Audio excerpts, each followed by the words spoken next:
Oh, great. Oh, great. Just wondering. So it's on this laptop.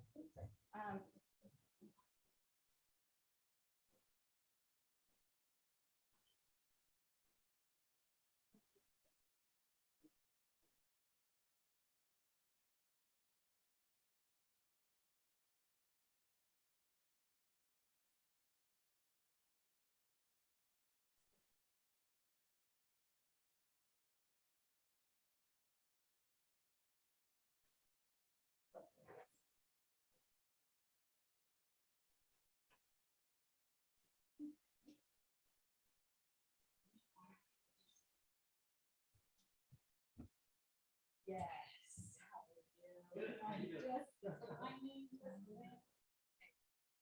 Into presentation. So I've got it set up right now, so it's seeing downstairs. But what we could do is, do you know who? Is there any way we sit next to Chairman? Not right now. I would be the person if he needs it. Okay. Or we can just send nobody. Well, as long as he knows how to do it, then it's. I'm sure.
I got it.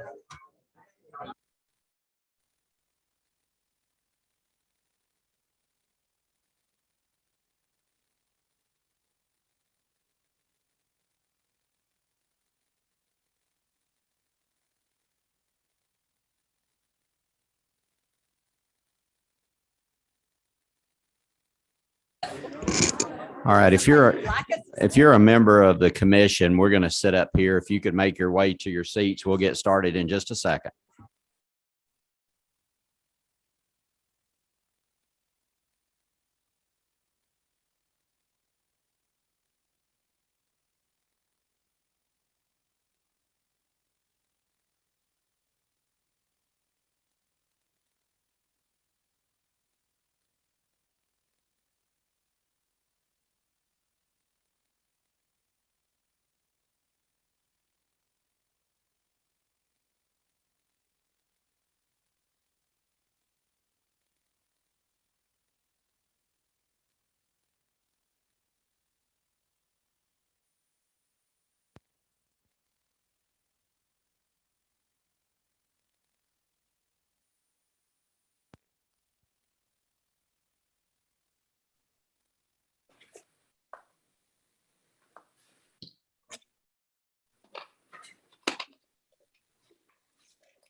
All right, we're going to go ahead and get started. So we'll call the meeting to order. Let me first just say thank you to the commission and its members. We have quite a few people joining us by Zoom today that were not able to be here in person for various reasons. But we had a great year in 2022, and this commission and the members of this commission and our subcommittee chairs and all those members have worked extremely hard for the last 2.5 years now. And we appreciate the speaker, appreciate Mary Margaret Oliver and Representative Todd Jones shepherding this bill through the Georgia House of Representatives. It was a bill that this commission had so much influence and input on. So it was 2022 was the year of mental health reform. I know NAMI tagged that line early, and appreciate NAMI. Appreciate all the think about all the folks who surrounded us on the commission, and from the substance abuse folks, the mental health community, the advocacy community, everyone came together and we accomplished some big things. But our work's just getting started. The commission has a lot of work to do. So now we're going to make this the decade of mental health reform. So we're excited to continue our work. But I think that before we get started, we will introduce them. We'll let everyone introduce themselves. And then if we have access to the people on Zoom, will it be possible for them to introduce themselves also? So we'll start. And if you don't care, when you get ready to be introduced, just give me the number that corresponds with the microphone in front of you, and that will allow me to turn you on.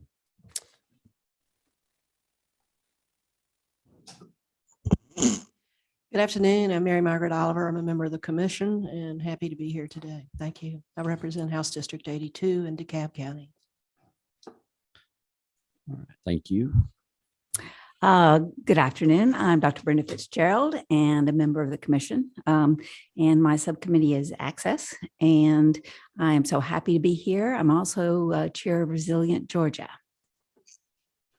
Kim Jones, Executive Director of NAMI Georgia, and I sit on Access Committee as well. And Kevin, I can't leave without saying thank you for your leadership. It would not have happened without that. And as mental health advocates, we're so proud and happy to have somebody like you leading the charge.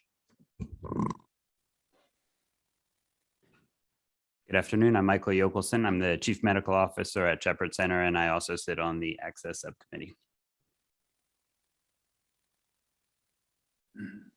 Hi, I'm Miriam Shook. I am the educator representative on the commission. Gary McGibney, I serve on the commission's Child and Adolescent Subcommittee.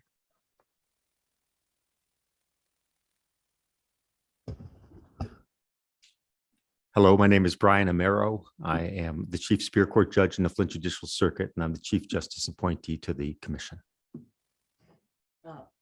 My name is Brenda Weaver, number 11. I'm the Chief Judge of the Appalachian Circuit, and I was appointed by the Speaker. Number 9.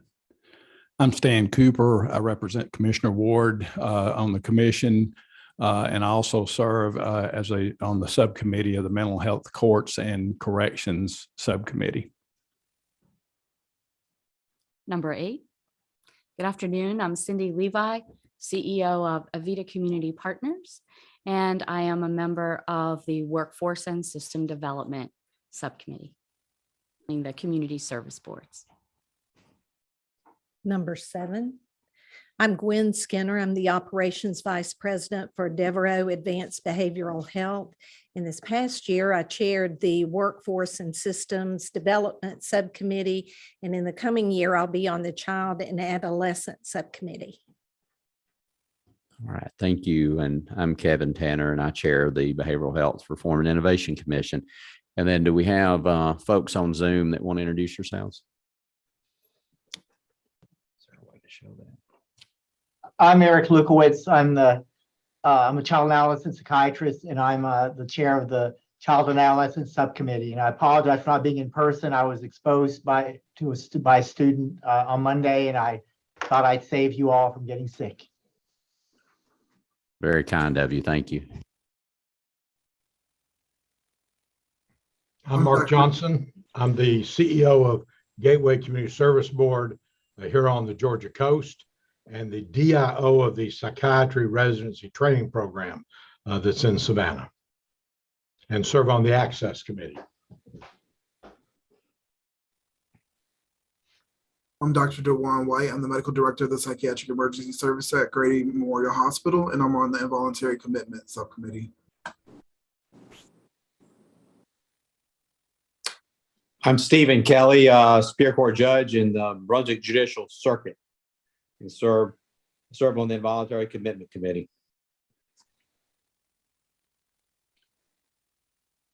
Good afternoon, everyone. I'm Mike Boggs. I serve as presiding justice of the Georgia Supreme Court. Happy to be on the commission and chair the Mental Health Courts and Corrections Subcommittee. I'm Bedelia Hargrove, probate court judge in DeKalb County, Georgia. I serve on the Involuntary Commitment Subcommittee. Thank you for having me. Kathy Goslin. I'm a Superior Court judge in the Northeastern Circuit, and I serve on the Mental Health Courts Committee Subcommittee with Justice Boggs. I am Sarah Harris. I'm the probate judge of Bibb County, and I serve on the Involuntary Commitment Committee, and I'm also on the AOT Project Advisory Committee for DBHE. I'm Karen Bailey. I'm a forensic psychologist. I was the former forensic director for DBHDD, retired, and now just a consulting psychologist. I'm on the Involuntary Commitment Subcommittee.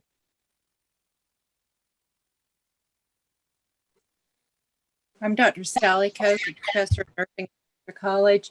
I'm on the Workforce and System Development Committee.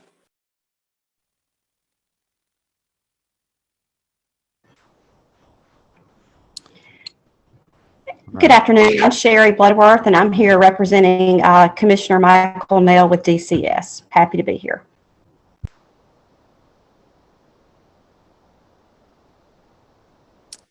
Did we miss anyone? All right, good. Yeah, you missed me. I'm Wayne Senfeld. I'm an executive with Tanner Medical Center out in West Georgia. Willowbrook at Tanner is an inpatient facility and an array of services out here in this area. And I sit on the Child and Adolescent Subcommittee as well. Thank you.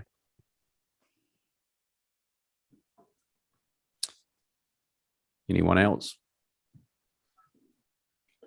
All right. Well, thank you all for being with us. As you can see, we've got a large commission and a lot of members participating today.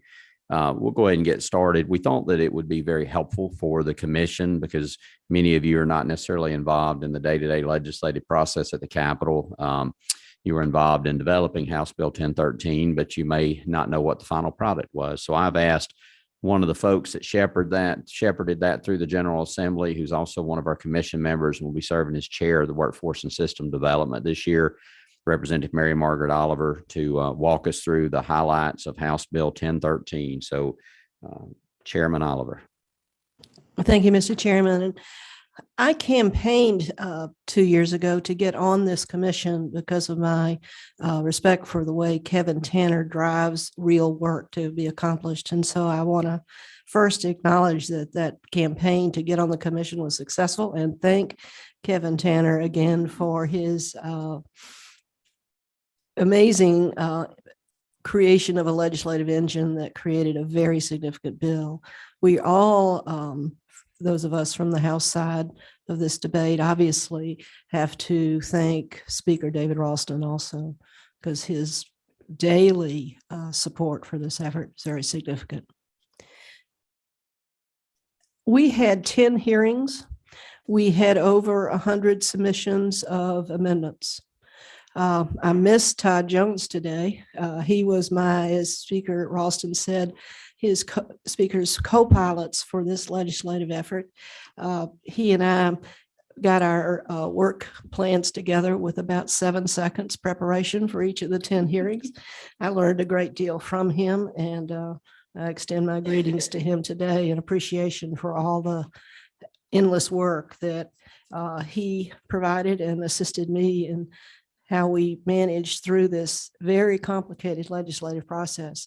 Every time I reread House Bill 1013, I'm again amazed at the depth and scope and the significance of the changes that this bill makes, and specifically the appropriations that goes with this.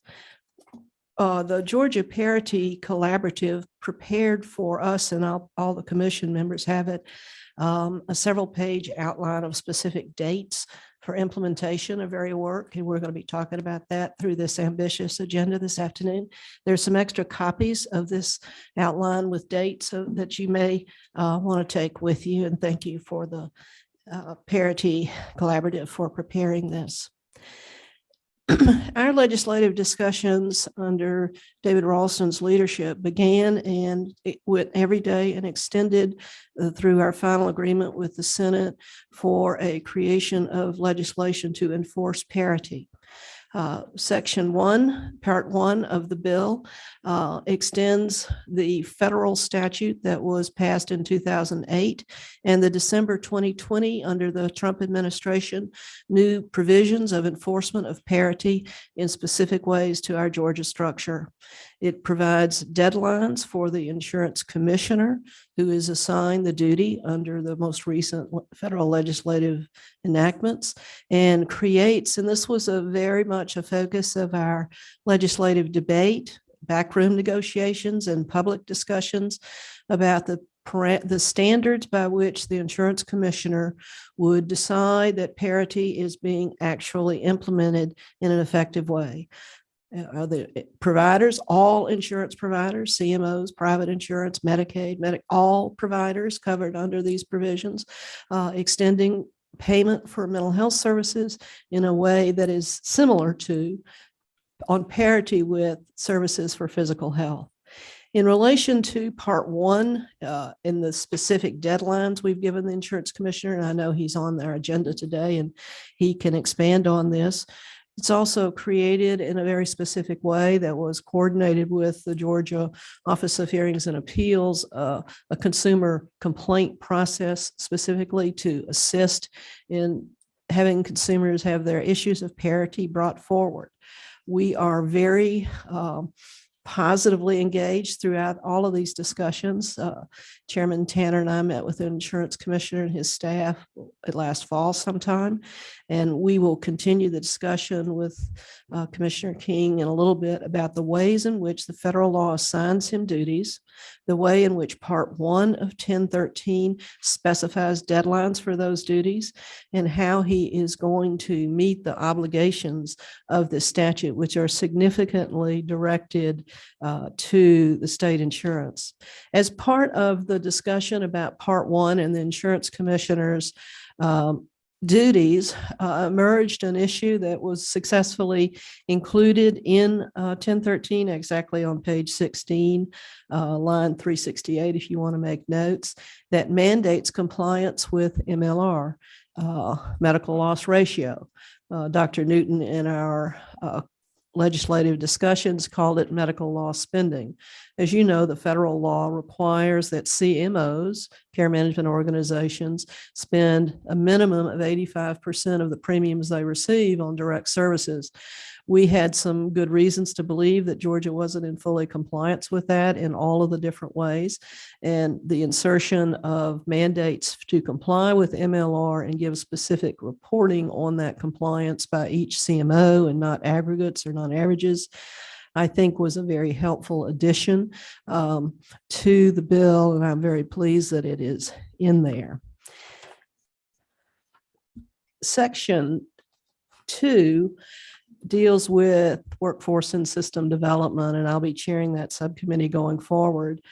The provision of in excess of about $10.2 million towards cancelable education loans for mental health provisions obviously gives direct opportunities to enhance the workforce in underserved areas. We extended the opportunity to cancel loans for primary care medical students and for psychiatry students. That's an extension for the medical providers.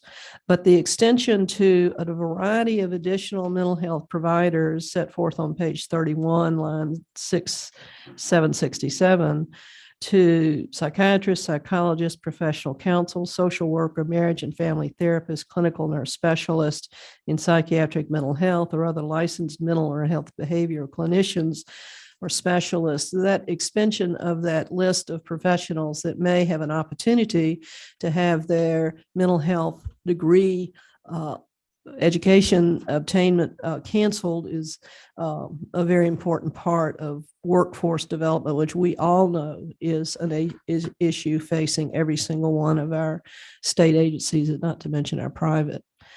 The workforce database set forth in section 2.2 directing the licensing board to create a behavioral health care workforce database is an essential need that we have right now, combined with our workforce development cancelable loans, to figure out where the service providers are and what kind of work they do. This behavioral health database requires them the workforce development board, Georgia Composite Medical Board, as well as the other Georgia Board of Nurses and Georgia Composite Medical Board and the board examiners of psychologists and several others, to develop specific information in this database. What kind of practice do they have? What is their service deliver area? Do they take Medicaid? Are they expecting retirement? What percentage of their practice time is actually spent on direct services? This development of a behavioral health database will go hand in hand with us extending the opportunities for people to be served in underserved areas across Georgia.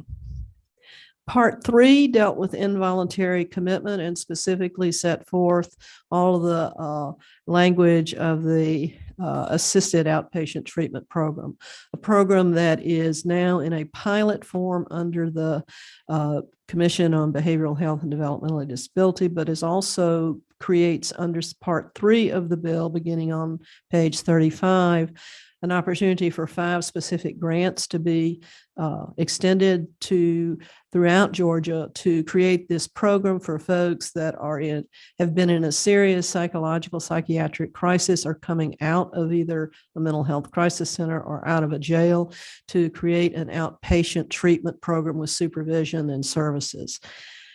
The AOT program has been a very important part of the work of Justice Boggs and Judge Amero's work. We worked with them continuously through the session, and we are very pleased that the AOT program, with its funding and with its 5 pilot programs, is in the bill. The bids or the post of an opportunity for a grant has to be done by October and has to be awarded by December. So we are going to have a good opportunity, hopefully in a diverse set areas of Georgia, to see how this outpatient assisted treatment program works. Over many times in my career, we have looked at the mandatory outpatient treatment statute, which is never used. I've tried to use it myself in probate court unsuccessfully. This assisted outpatient treatment program and design is in essence, a real way to try to figure out if outpatient treatment can be effective to stop the coming in and out of ER rooms, coming in and out of jails, and coming in and out of crisis centers that we know is a very significant problem for the severely mentally ill person. If we could solve the problem of the circling regular customer for either children's ER or with the adults in the assisted outpatient treatment program, we will make real progress. And I look forward to seeing how those grants are awarded this coming December, and following the analysis and data that I know Judge Amero and Justice Boggs will be collecting to help us improve our outpatient treatment service for what we call the usual customers of intense mental health services. Section 3.3 deals with the opportunity for a police officer to take someone into custody by virtue of not seeing a felony committed, but instead seeing, having an opportunity on the field, in the field, to communicate with, have perhaps a video, but have a consultation by some technology with a physician or a qualified person to make an assessment to whether or not this person needs to be taken into 1013. The only substantive position we did not move forward of all of the provisions that came out of the commission was the standard by which 1013 could be implemented and used. And I was accepting of that decision not to move forward with 1013, not to remove the word imminent, if you remember that debate, and to go forward with this alternative suggestion.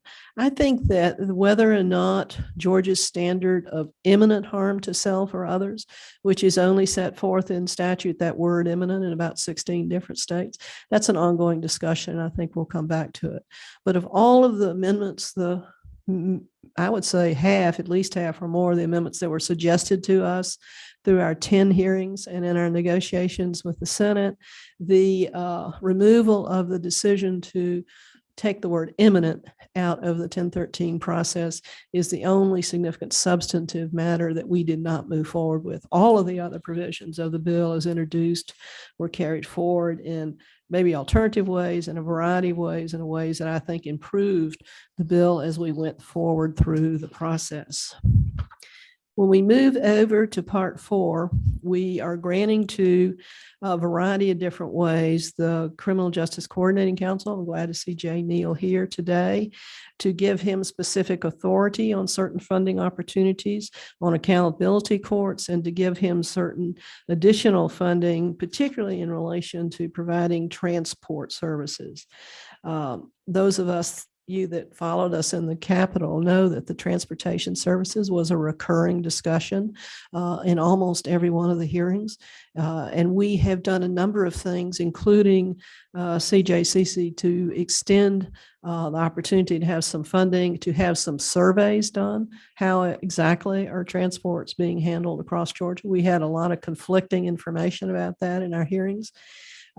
Grant Thomas, under the governor's health coordination council, is also tasked in the bill, later in the bill, and he has already begun the task that we gave him in this bill to do an analysis of transport services. It was an important issue that created a law about a discussion. We also gave specific authority, and this is something that we did in Section 4.3, we gave some new duties to the Office of Health Strategy and Coordination. That is, again, the Grant Thomas. We found that there are a number of different agencies that were in our review of all of our statutes that gave the same duties to multiple agencies. In order to try to streamline that, and this is one example, we did give more specific authority to what I call the Grant Thomas Council, and specifically gave him the obligation to create a uniform formulary for mental health substance disorder for prescription use. And he has a deadline. I reminded him every time I see him that his deadline is December 1st, 2022. That's a duty that was assigned to 3 different agencies historically. Now it is located directly with that office of the governor. And I know that he has begun work on that. And I know that he is reaching out to get specific assistance on that. And again, as I said, he has given a new duty in relation to developing transport analysis and surveys, and he has to give us that report on what exists out there by January 1st, 2023. Section 4.4, we picked up 2 bills that were introduced by Jasmine Neal of the House in relation to training under co-responder programs. In general, Senate Bill 403, authored by Dr. Ben Watson from Savannah, was passed independently. There was initially a great deal of overlap between 1013 co-responder programs and Senator Watson's bill of co-responders. And we made an agreement with the Senate that his bill 403 would go forward. But the coordination of all of the references to funding and to evaluation and to grants, and specifically how the co-responder programs will be funded through the CSB or any other private provider, is another big step of new services provided. In my district alone, 2 of my cities, Decatur and Brookhaven. Brookhaven has already implemented for a good while a co-responder programs where mental health professionals go out with law enforcement, and Decatur is negotiating now with our CSB. That's a very, very positive step that I'm seeing in between 15 to 20 perhaps areas of Georgia, just initially stepping forward to make that part of their law enforcement delivery. On page 72, under 6.2, this is a way to try to, again, to coordinate multiple tasks across multiple agencies. New duties have been given to this council, the Department of Behavioral Health and Development Disability, in terms of what I call the Kevin Tanner Commission. We will be taking on some new responsibilities, and I think a lot of our agenda today deals with how we are going to implement those new responsibilities, either the new responsibilities for this commission or the new responsibilities that are created by the Grant Thomas Commission under the governor's office. Every time in our original bill that we set out a task force or an advisory committee or additional commission, we looked at all of those comprehensively because they came again from different subcommittees. And in an effort to engage other professionals, engage other stakeholders, those are mechanisms that are frequently used. But we have to be more thoughtful and more strategic on what commission or what task force we are really assigning the duty and giving them a deadline. And in several places, as I've mentioned, we've done that on 1013. There still are though, multiple assignments of duties. And as we go forward with implementation and our next step, one of the things that I'm looking at is what did we do to accomplish a streamlining of duty and responsibility and deadline in what is still out there. So there is a great deal of work to do. I'm very, very pleased to be a part of this discussion. And again, I say every time, it's really a privilege to work on real work, real legislative work that's going to have a specific, dramatic, I think, opportunity to serve Georgians who are in need of mental health services. Thank you, Mr. Chair. Are there any questions of Chairwoman Oliver?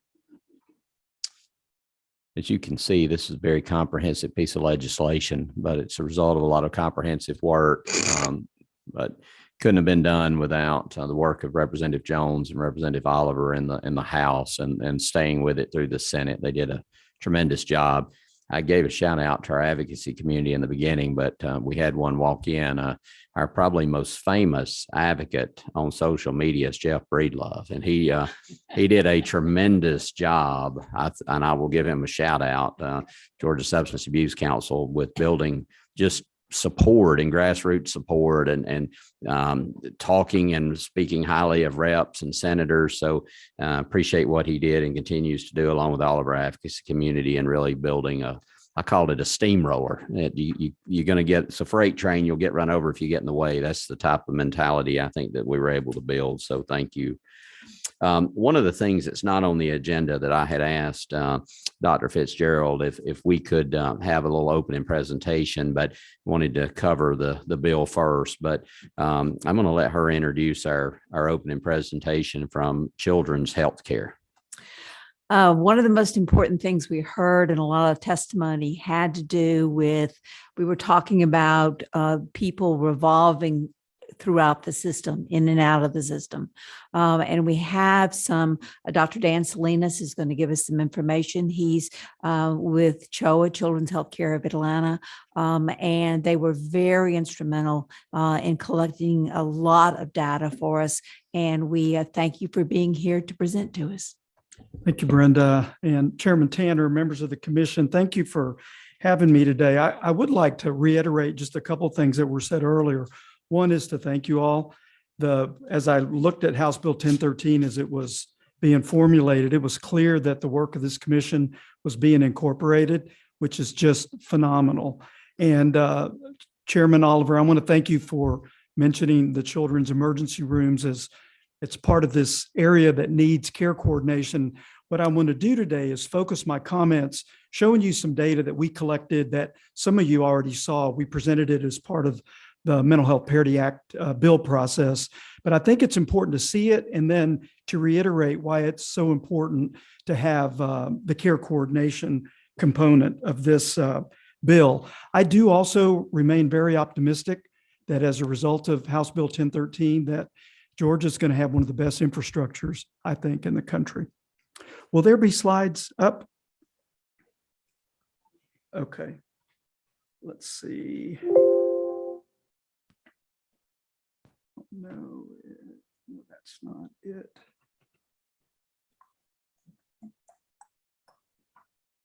I don't see it on the screen.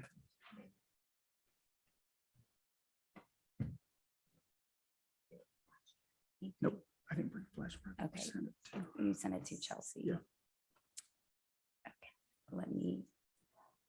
But I'm willing to go ahead. Do you want me to go ahead and start? I'm happy to do that and share this data with you. So what we did in 2021 as a part of our own understanding of the issue with children with recurrent admissions to our emergency room is we looked at a cohort of patients in 2020. It was about 68 patients. We looked at patients in 2020 that had 4 or more emergency room visits to Children's Healthcare of Atlanta. And we found some pretty astounding statistics.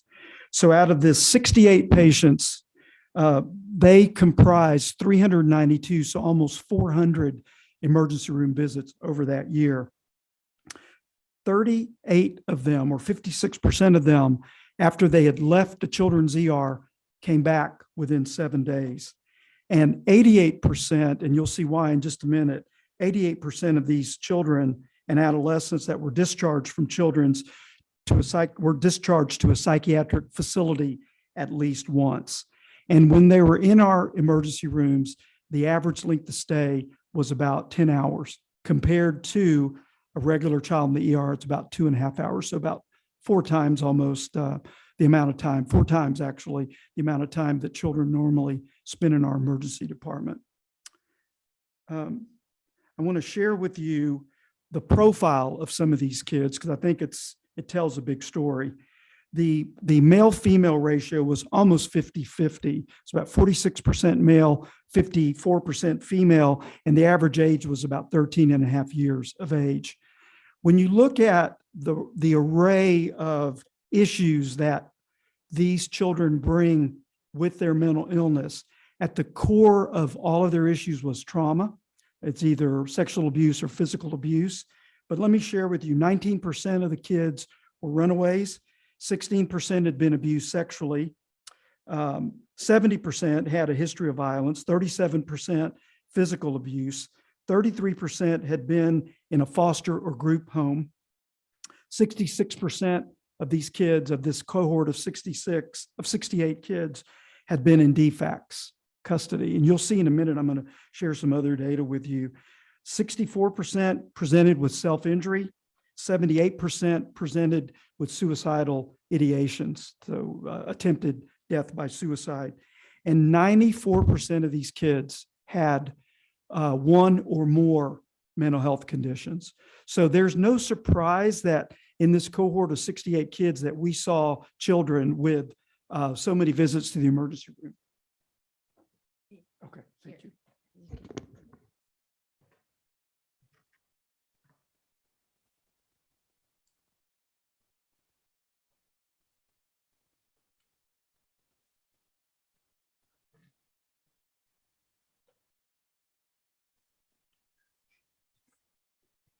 The pressure to remember your password when a room full of people is watching.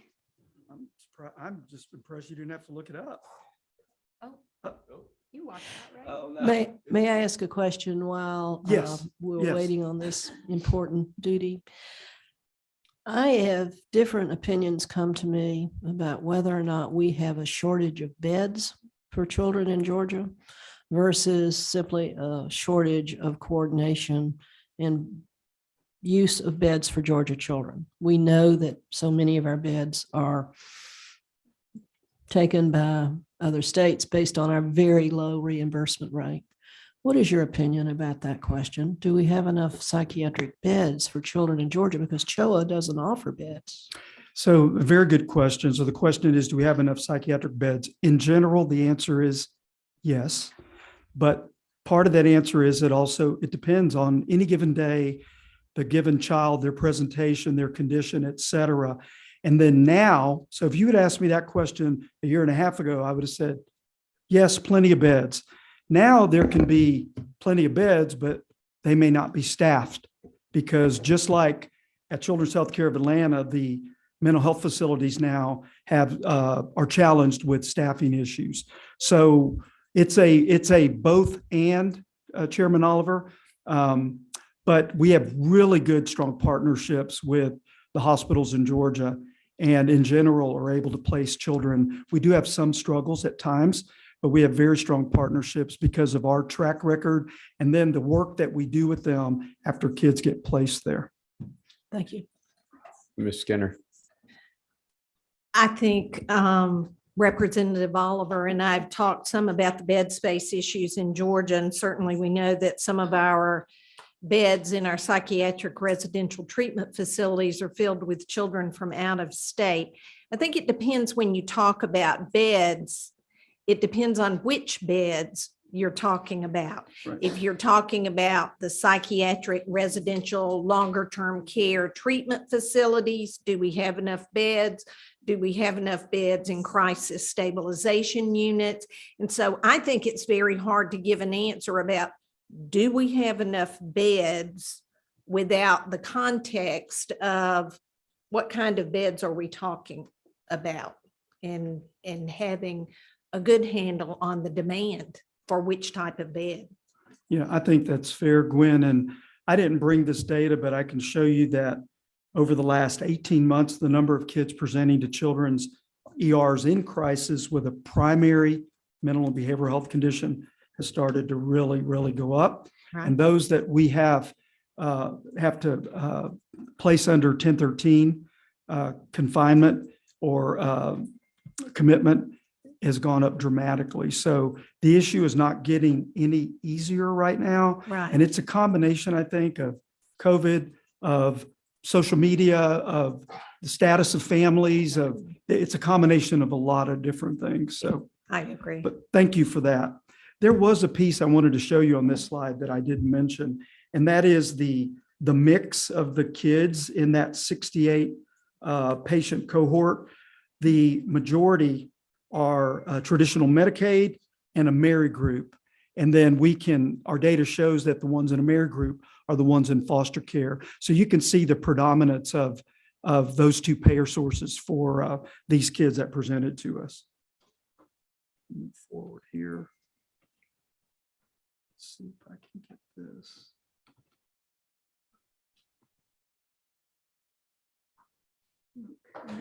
While you're going to the next slide, just to emphasize that point, those folks you're talking about are the ones that fall under the state care in some way, our state insurance. Yes. So we have much greater control over what we provide or don't provide in those areas. And that's the majority. What was the percentage you said of of those patients?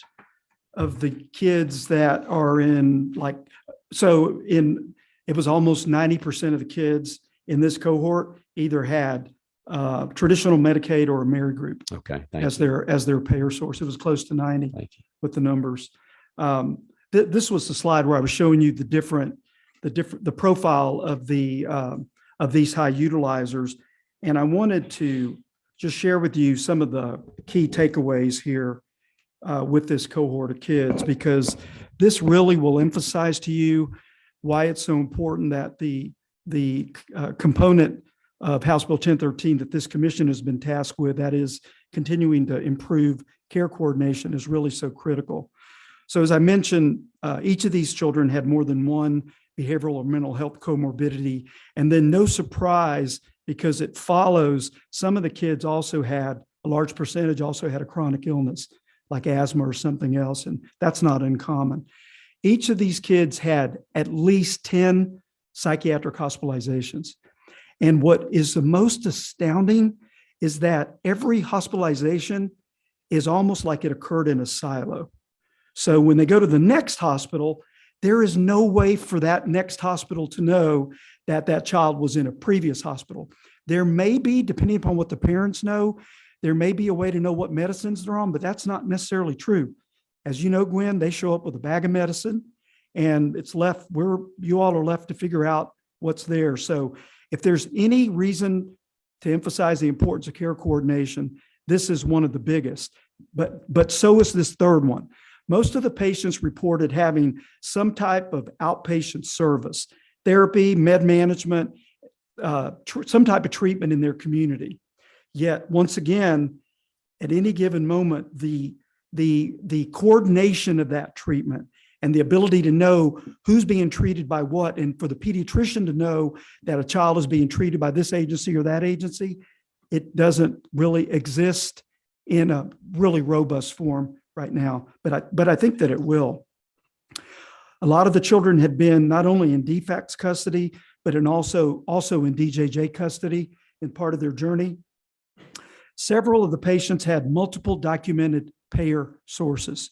So over this 1 year period of time, they may have been in 3 different care management organizations, for example, in Medicaid, or moving from one to the other. That speaks to the importance of care coordination, but also into the importance of the unified formulary, which is also a provision in the bill. And then, as I mentioned, most of the patients had significant trauma, physical and sexual abuse especially. So this big opportunity to improve care, at the core of it lies in the development of the care coordination function that you all have been tasked with. And what I wanted to offer out to you is that Children's can be a resource to you all. We can provide some expertise. I'd love to get the right group of people to sit down with the right people in the commission, Chairman Tanner, and sit down and talk about what your vision is for this piece of the work and what we might be able to do to help you. Well, and we want to thank your CEO, Donna. She serves on our subcommittee for access and has been very intimately involved in this process. So we appreciate CHOA's partnership. One of the things that you hit on that I think is important, and I think we're going to hear about this from the Accenture report here soon, and also from our goals, is the lack of information sharing, both within our agencies at the state level and the siloing effect you spoke about. But also just in the care management, it's an issue. And I know, again, not jumping ahead, but when the governor tasked Accenture to do a report, a couple of the big items they found centered around that. So that's something we're going to discuss later in the meeting. We're going to discuss some goals for this year. But one of the big ones is finding a way to solve that riddle and make sure that information is able to be shared. Thank you. May I ask a question? And one thing I want to say, we are having at the very next Access Committee, which is June 23rd, so in a couple of Thursdays, and it's between 1:30 and 3. And of course, you can Zoom it, is we're going to hear from the pediatricians from the hospitals, from AmeriGroup, discussing this whole business of how the communication is occurring between hospitalizations. So I want to make sure and invite everyone to hear, to listen into to those presentations. I'll leave you with just one thought, if I may. And it's an adage I heard years ago, and it's that systems produce what they're designed to produce. And I think what we are at is at the precipice of an opportunity to really create a system, an infrastructure, an entire system of care for the state that can produce better and different results than we've had today. And I really appreciate the work that you all have done, and we're willing to continue to help. So thank you. May I ask a quick question, Dr. Salinas? Kim? Did the numbers that you Do patient represented? care coordination for physical health? Yes. Oh, goodness, yes. Every child with physical health on the payer side has a care coordinator. Now they have to meet a threshold. So you can imagine a child with cancer, for example, they have it. So you've hit on something very important. As an advocacy organization, we see this not doing it for children with mental health as discrimination. Agreed. My daughter, youngest daughter, has to go to the Mayo Clinic in Minnesota for a health issue, and it is amazing at the coordinated care. She can go in and get there at 9 o'clock and see an orthopedic, a neurologist, pain doctors, physical therapist, all by 2, and have all the tests she needs by 2. The next day, she can go back and get all the results and meet with all the doctors at one time and get all of her results and her treatment plan. It's just absolutely incredible when you bring all the right people together in the same room and they're talking to each other. Yes. Kim and I had the opportunity to go to Mercy Care in Atlanta, tour their facility. They're doing great work there at that facility with coordinated care, dental, psychological, physical health, all under one roof for the indigent here in Atlanta. So great job they're doing. So any other questions? Thank you very much. Thank you. You're welcome. We're going to check and see if we have some questions on Zoom.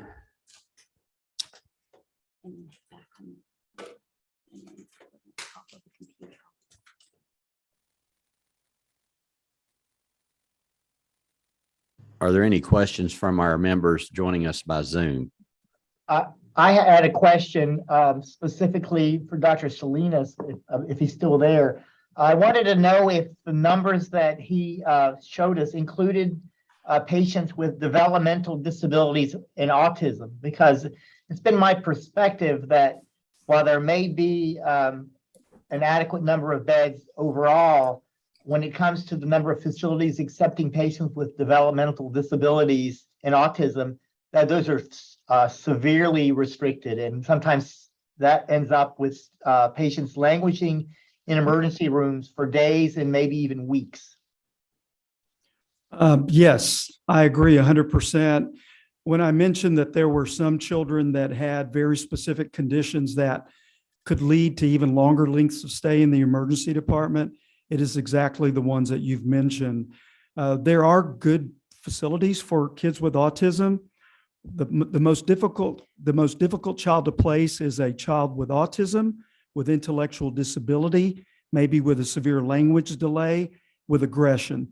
It's very difficult, and it's gotten more difficult now because many of those kids need one-on-one care, and that is hard to find right now in the facilities because they're so staffing challenged. So thank you for pointing that out. Any other questions from our Zoom members? So just wanted to provide some context. When you look at those numbers and things like that, it's really important to keep in mind that, if CHOA had their own inpatient child psychiatry unit, those numbers would look better. And so I just think it's important to remember that that's a system that chooses not to provide inpatient mental health care for children, and that chooses not to provide outpatient mental health services for children. And if major hospital players like CHOA stepped up this problem would not be as pronounced. And I just think it's important to keep that in mind as we discuss these things. The other thing that I wanted to add is that, yes, there are coordination issues, but there are very real service issues as well, not just for children who are publicly insured, but for those who are privately insured too, where you have problems like provider panels being full, people not taking new patients, those workforce issues showing up. So I don't want to paint this as purely coordination. There is absolutely a tremendous service gap as well. Thank you. And that was Dr. Sarah Vincent. If you're on Zoom, we are not able to see you when you speak. So just introduce yourself to us when you ask a question or make comments, just so we'll know. But it's Dr. Sarah Vincent. Thank you. Sarah, thanks for that, for the comment. I would like to respond to just a couple of things. We are now, so we have right now the first of many years of a mental health strategy, $170 million over 5 years. Part of that strategy, part of this first part of that strategy, we have built an outpatient referral center. Right now, this first one is only receiving referrals from inside of Children's, and it is staffed with psychiatrists, psychologists, LCSWs, et cetera. We have also built a pilot integrated mental health clinic at Hugh Spalding, where we have a primary care clinic. And this is a pilot, but we know that this model of integrated mental health care is really the way to go. And that pilot is staffed. So the pediatricians at Hugh Spalding work side by side with a psychologist and a licensed clinical social worker to deliver immediate warm handoff care to kids with that present to the Hugh Spalding primary care clinic with mental health concerns. So we're on our way. So thank you. All right, thank you. All right, next up on the agenda is review items assigned to the commission. I just wanted to talk through a few of these just to make sure that the members of the commission were aware of them. I had conversations with some of our subcommittee members about and chairs about this. Online, starting on lines 1429, it talks about some assignments to the Mental Health Courts and Corrections Subcommittee. Representative Oliver shared with you there were several of things tasked to the commission and to other departments throughout state government. Here it talks specifically about some items for the courts, expanding access to mental health specialized caseloads to reach a broader audience, including prioritizing equitable access to specialized caseloads. So I know that Justice Boggs and the Access Subcommittee are both working on that, along with number 2, which talks about accessing the quality of mental health supervision and adherence to evidence-based standards to determine how mental health supervision could be improved by identifying services and supports that would equip law enforcement officers to be more successful engaging and reducing recidivism for individuals on community supervision. That was a big topic of conversation. It's not, the answers to those questions are not easy, but it's something that they're going to be working on this year as one of our goals. Another one's accessing the availability of mental health treatment providers by supervision region to estimate the accessibility to treatment across the state. We know that we heard over and over again, access is not the same in every part of the state. Depending on where you live, the Community Service Board may provide a certain level of access or may not. Other providers may provide that. Not everyone has CHOA or even a hospital setting. So we're cognitive of that. And I know from a corrections perspective and people who are on supervision, that's an important thing that Justice Boggs is working on and Judge Amaro. And then over on page 7 or line 1759, if you're making notes in the bill, this area specifically goes into, again, some other items around the courts. Specifically, one of the things that Justice Boggs has already done is there was some conversation during the session about familiar faces. You heard CHOA talk about seeing the same patients over and over.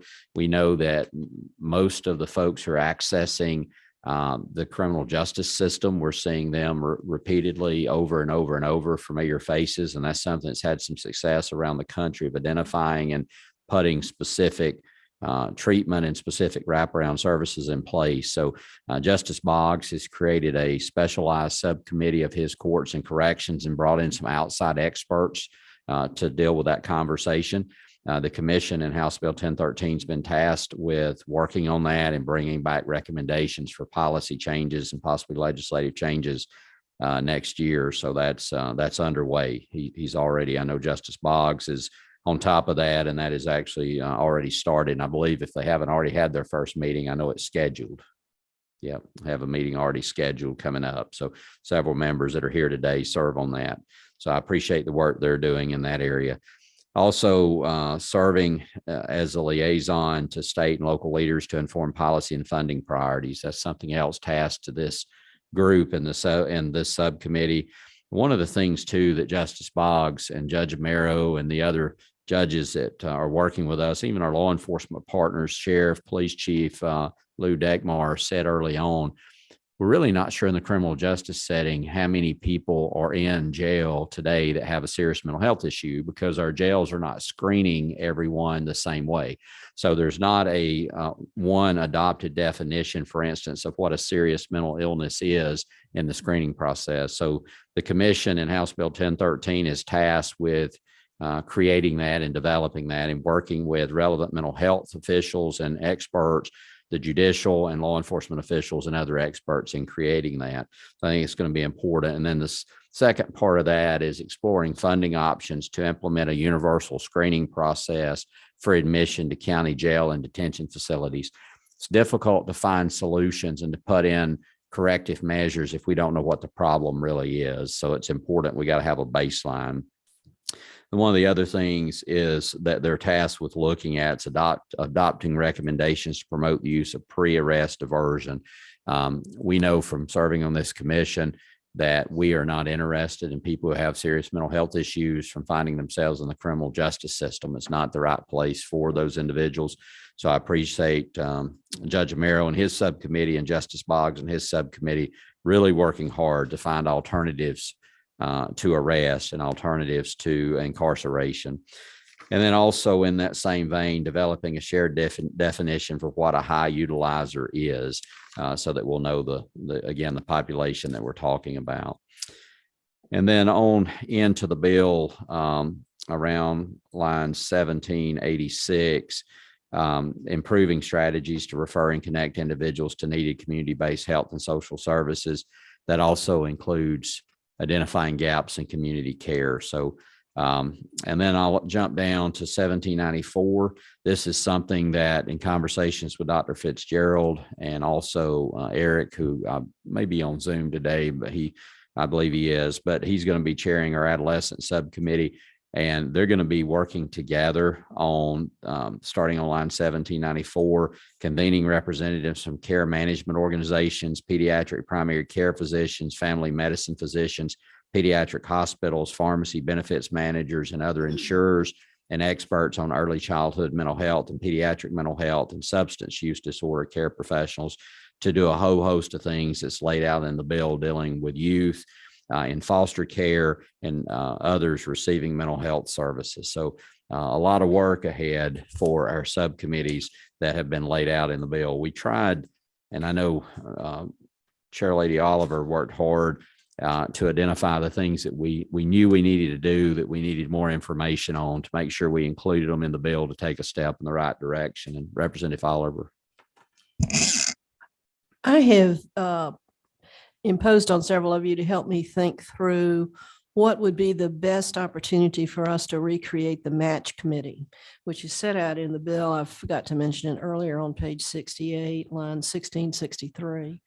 There's a recognition that, and it's tied in part to the serious discussion right now about the hoteling of children, 30 to 60 children every day. It kind of bounces around our hotels, and the failure to find a placement for those children is a significant focus of our attention. So those of you that may have had experience with the match committee in the previous era and have experience today with the interagency teamwork, I would really like to hear from you as to what do you want the match committee to do?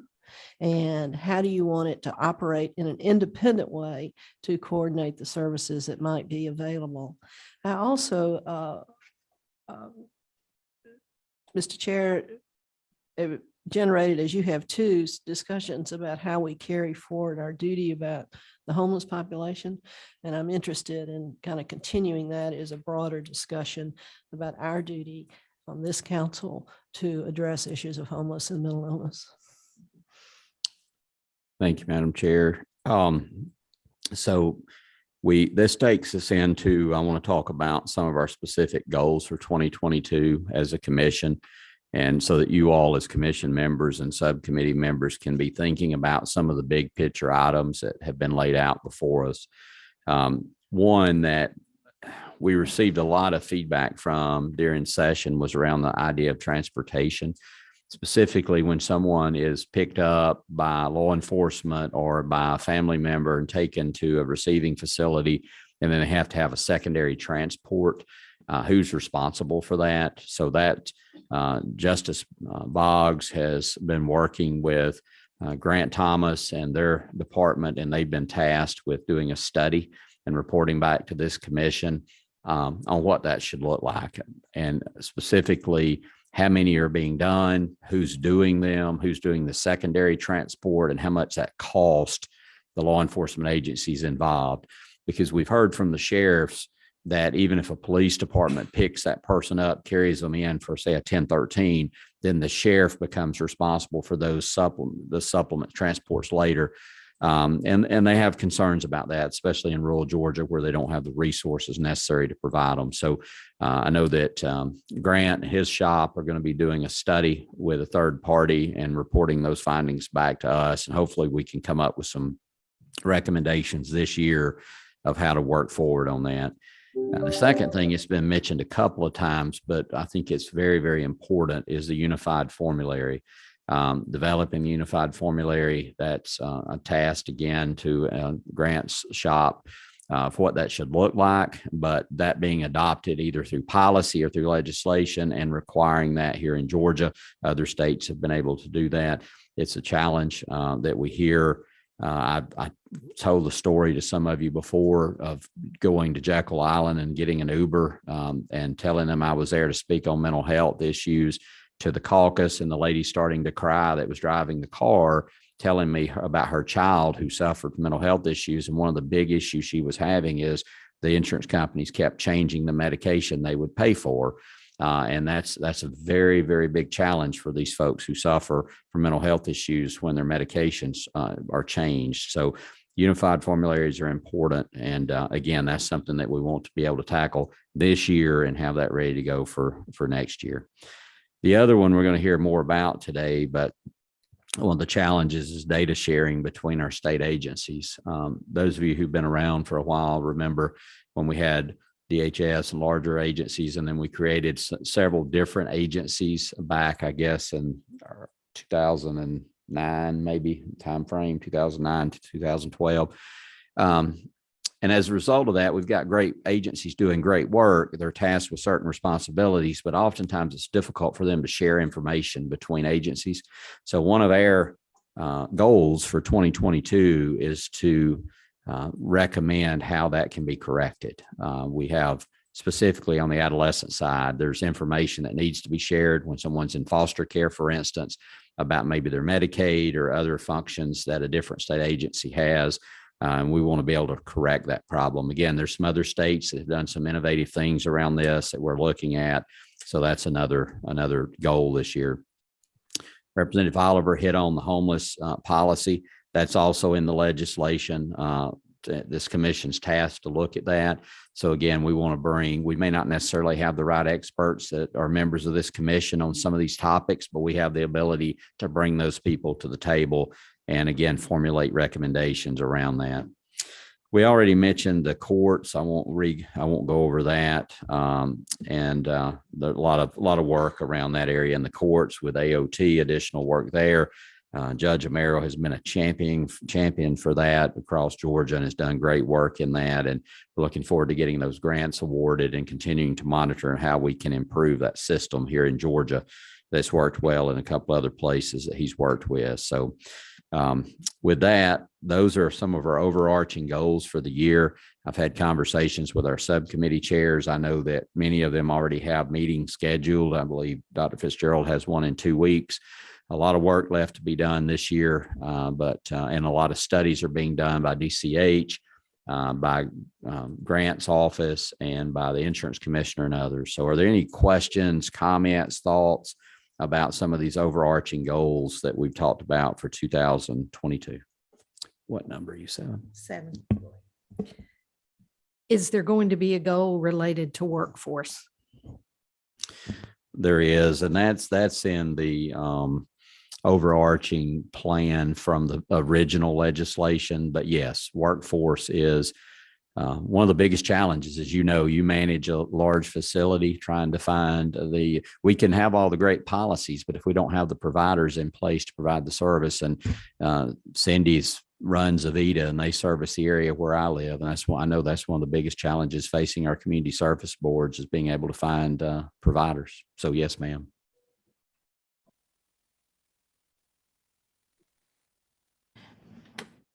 So when I look at these seem to be the goals left over from last year's committee's recommendations. And I know you and I have talked not only about workforce, but also children. So we'll be adding to these based on the committee's work going forward. Is that?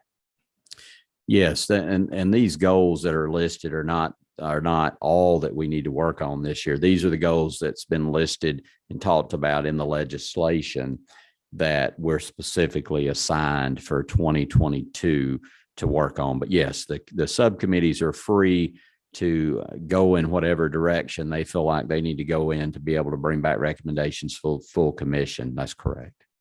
These are just items specifically listed in House Bill 1013.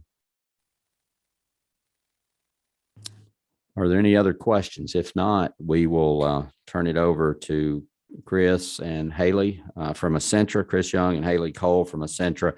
They were tasked with doing a study by the governor's office and through Grant Thomas's office at OPB last year. And I believe those results were published around the 1st of December. That also was part of what we used in developing House Bill 1013. So at this time, I want to turn it over to them. Thanks, Mr. Chairman. I'll go ahead. Oh, okay. That was quick. Thanks, Mr. Chairman. Good to see you again. Good to see so many friends. Mary Margaret. I was just sitting there thinking it was 25 years ago that we met, right? I don't know how everyone else got old and we haven't. So Judge Amaro, good to see you too. We're thrilled to be here. We've actually been a part of this process since the very beginning. Haley, from whom you'll hear in a second, embedded with Chairman Tanner during the very beginning of the process of forming this commission and spent some time helping you all put your mechanics together. Several of you came to our offices for a workshop on what each of the subcommittees could look like as we go along. And then we were so thrilled when your report came out and the governor's office asked us, Grant Thomas's office asked us to come in and help be a connective tissue is probably the best way to describe it between the good work you all did and the start of the legislative session. Some of it had to do with sequencing all of your recommendations, making sure that all of them were accounted for and the budget process and the budget that the governor put together and the budget that the speaker put together, so forth and so on. So we did that. We'll share some of those recommendations with you today. You have access to the report, but we're not going to read the church bulletin to you as these slides come up. But what we are going to leave you with, I hope, is a sense of what we heard in particular from the state executive agencies charged with whatever comes out of this commission, both in the past and in the future. My colleague John Kivashi, who in just a second will tell you some of the meetings that we had, the number of interviews, the number of conversations. We spent a lot of time talking with executive agencies charged with what's going to happen now that July 1st has come and you have other dates that are here as when things are due or when they come online. What will happen. But the big headline out of all of this is there were some very common themes that came out of the discussions with the agencies and the people, the career civil servants with dirt under their fingernails doing this on a daily basis, that said, as the commission or as the governor's office or as the speaker, as anybody else goes forward, here's some connective tissue. Here's some things that bind things together. So if you're addressing it, these kinds of things from an administrative point of view need to be addressed. So it'll come clear as we go forward. So I'm going to hush and let Jonky come up, and then Haley will follow her, and I'll be back. Hi, Commission members. I'm Janki Vashi. Thank you so much for having us today. So here on this slide, I'm kind of covering just an exec summary in numbers of what we did back in October of 2021. So what we did, who we spoke with, and what outcomes we delivered with Grant Thomas's OHSC office. So we interviewed all 5 committee chair members here. We also interviewed 12 agencies related to behavioral and mental health. You'll see all the various acronyms on the board who we spoke with. And this led to us developing an action plan that included 10 prioritized legislative actions, 9 executive orders and agency directives, and 16 budget requests for FY23, totaling a little over 31 million. That's included in the 130 to 180 million that's been appropriated. And this also, we also worked with CSG to develop 9 recommended next steps and considerations for redesigning the mental health ecosystem in Georgia. So how did we do all this? We really took the recommendations of this commission, and to Chris's point, we really just harmonized them, we sequenced them. How do we turn these recommendations into action? So we used and analyzed and researched on the commission's year 1 report. That was kind of like our baseline. We worked with each of the subcommittee chairpersons on terms of clarifications, any additions, modifications to those recommendations. And then we took those recommendations and we went to each of those 12 agencies that are all related to behavioral and mental health, really trying to play a neutral third party in terms of how do we take these recommendations? What are your thoughts? Are these feasible? Who all should be involved? When should these be done? What are the dependencies? And what are the budgets, more importantly, tied to each of these recommendations? And so that helped us to develop this action plan moving forward. So I'm going to pass it to Haley now. I kind of just covered what we did and how we did it over the 2 months last October. So I'm going to pass it to Haley, who won't regurgitate the recommendations. You guys know those recommendations very well, but more so just what are the actions and trends we're seeing moving forward. Thank you. Good to see everybody. I recognize a lot of faces. Last time I saw some of you in person, we were putting sticky notes of the recommendation on a chart. So glad to see the progress that we've made so far. So really, I'm here to talk about essentially how we want to make sure that the commission has capacity to move forward in solving for some of these items. In some cases, it's items that we can name and specify. A lot of this is what we did for the legislation and legislative period in terms of making specific recommendations. They can be packaged within a year of, we know we need to do this, here's how we can do it, here's whose buy-in we need, that type of thing. So that falls into that short-term category of what we can do for this upcoming legislation. And looking specifically at the budgetary recommendations as well in preparation for that. The next couple of buckets, I'll speak to one and then I'll let Chris have the fun part of talking about the more long-term perspectives. Is looking at some of those recommendations that we understand, but we need to specify a little bit more. So for example, co-responder training, crisis intervention training, we know we need it, there's good buy-in for it, but the hows and the whats and the who's still need to be defined. So making sure that there's capacity to facilitate those conversations and move those forward and alleviate some of the pressure on the commission members from doing some of that work. And the third category is looking more at the long term. So things that we know we need change for, but we don't quite know how to get it yet. So what data quantifies success? Who's capturing that data? Is it accessible to who it needs to be accessible to, excuse me? And is it securely available? So I will turn it over to Chris to talk further about what that will look like.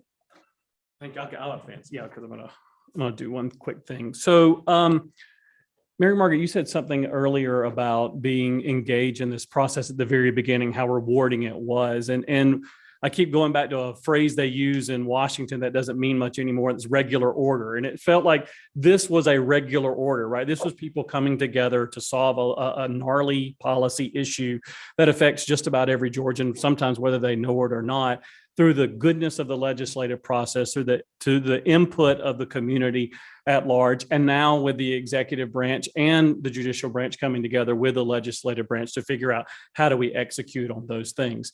And so one of the reasons we're not going through all of the recommendations that were in the report is they made it in the bill, right? And they've already, Representative Oliver covered them in what she said. The chairman talked about them in some of his discourse. So we're not gonna, like I said, I'm not gonna read the church bulletin to you, but what we did find when we had these conversations with executive branch folks, primarily, not only was there a deep and abiding appreciation for what was going on and wanting to be a part of the solution, but, and this is a, or maybe I should say, and they wanted to make sure that once we got to some of the, to use a cliche, lowest hanging fruit that we've dealt with, that there have been issues within the community for a long period of time, that whatever this commission recommends and whatever moves forward in the next year and the next year is long-term and sustainable. That it's not just a legislative solution, a policy solution that does good, but doesn't take it as far as the momentum will allow it to be taken right now within the community. And so as they thought about it, they said, look, there are 4 things, and I apologize if this is small, but you'll have access to this, or you have this. So there are 4 trend lines that came out of it. Number 1 is, and these are in no particular order, these are not ranked, these are just the trend lines that came out.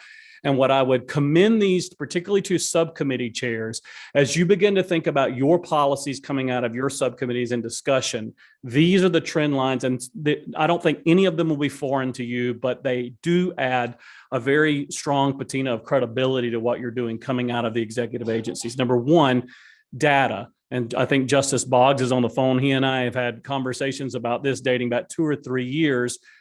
Just generally anything about data. Is it reliable? Is it accessible? Is it clean? Who's putting it in? Where do we get it?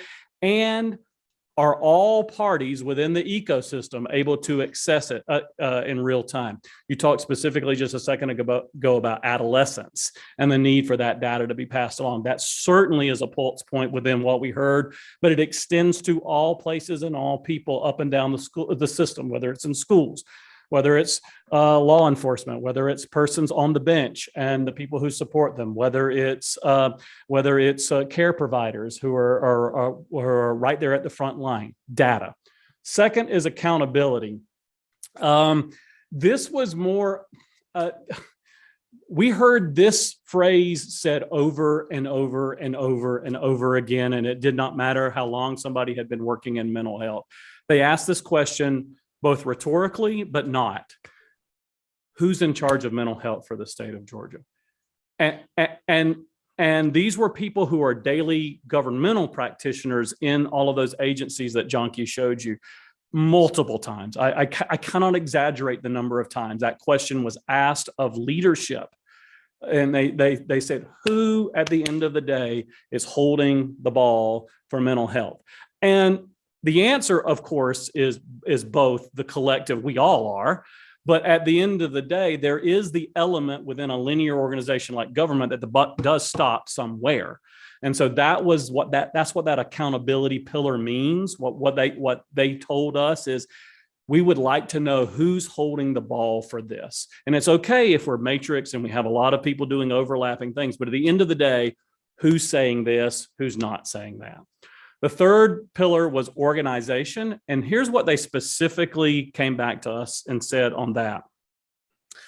This was both rewarding and kind of, we understand the rewarding sense is you have so many people in state government who want to be a part of the solution that it's palpable when you speak with them. They really care about what they're doing, but they think that maybe some of the solutions, which are terrific, we may not be organized as a state government to do everything that we can do effectively based on how the commission is advancing great things within this space. That is to say, are the way our agency structured, are the agencies that we have, are the way that the organizational charts actually look, are the positions we have the right ones for today, and more importantly, the right ones for tomorrow? Are they the right ones to do all of the things the commission has set out and the legislature has approved and the governor has signed and you all have funded? Are the agencies organized the right way? And the answer may be yes, and the answer may be partly, and the answer may be no. This also includes the assets that agencies have at their disposal, technological systems, et cetera. Are they able to do their job, and are they organized in the right way? And then the last pillar, and again, these are in no particular order, partnerships. The sense was if we do everything that is in the legislation and the commission, and there's general support for it from them, it's how are we working with our partners up and down, side to side in the ecosystem? And that word was meant as holistic as you can make that word. So that's other governmental partners. So it's across coordinate branches of government, but it's also, up and down the stream of federalism. So federal partners and local partners as well, particularly local partners from the state down. And then, and I would extend that to school boards, sheriff's offices, et cetera. And then all other partners. So some you've heard from, some are on the commission, advocacy groups, whatever they may be. How are we working with them to ensure the long-term success? So, Mr. Chairman, I won't go any further. Happy to answer any questions, but the headline here is we're very happy to put together the report. The reason we didn't go over the recommendations, you've already talked about them. They made them into the legislation, which we are so thrilled to have been just a minor part of supporting so much hard work, but didn't want to not leave you with what we heard from all of those conversations for people who are really excited and spun up in the best sense of the word to do good on this.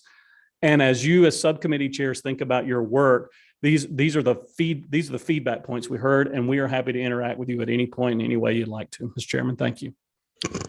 Thank you. I'm sure there'll be a few questions, but one of the things that might be helpful, and I've had a copy of it before, but if you could just resend us a copy of that report, we'll send it out to all of our members. Yeah, absolutely. Representative Oliver. I can only think about issues in the most concrete way, in the weeds. That's bad and a good, but I'll ask this question for the benefit of the group. This 30 to 60 children that are in hotels today that are in the state custody, are they new to the state custody system? Do we know anything about their mental health system? Have they fallen through treatment models? And is there any way to know geographically if that matters to how they got to a hotel in Metro Atlanta? In relation to the match committee children and the interagency team children, similarly, where do they come from? What's been this history of treatment failure? Do we know anything about their treatment history? And what is the geographic distribution? When you say data sharing, that's what I think of. I don't think about the broad trends. And I'm trying to figure out if we can solve these concrete problems with our data. So somebody out there in the next. I think the answer, Representative, is it could be both, right? And so on the micro level of a patient who, yeah, absolutely. How is that patient's case file? How is that data populated so that everybody who can see it, so that if they come before Judge Amiro's court and didn't know anything else about it, there would be a flag that he could do a diversion with that person to an appropriate treatment. That if they come into a hospital in Savannah, but they're really living in they're from Macon, that something follows them. That's what I hear you talking about, right? So that's one issue that certainly there are systems out there that could do those kinds of things. There's the macro data system that we're talking about that also allows you to make better decisions, right? Are there zip codes that have a stronger negative social determinant of health, whatever that might be on the specific thing, knowing that we can point to data and say, here's the following things that happen in this zip code. And because of this, there's a 900% increase in involuntary, you get where I'm going, I'm making up numbers right here, but I think both of them exist and both of them can be done. The granular at the patient level and the macro, that allows you to discern trends as a commission to make more informed policy decisions. Just one other comment, Mr. Chair, if I may. The data issues that came up throughout many of our discussions got most problematical when it got to the point of sharing mental health data history with law enforcement. That's an issue that I don't think we have any resolution of it.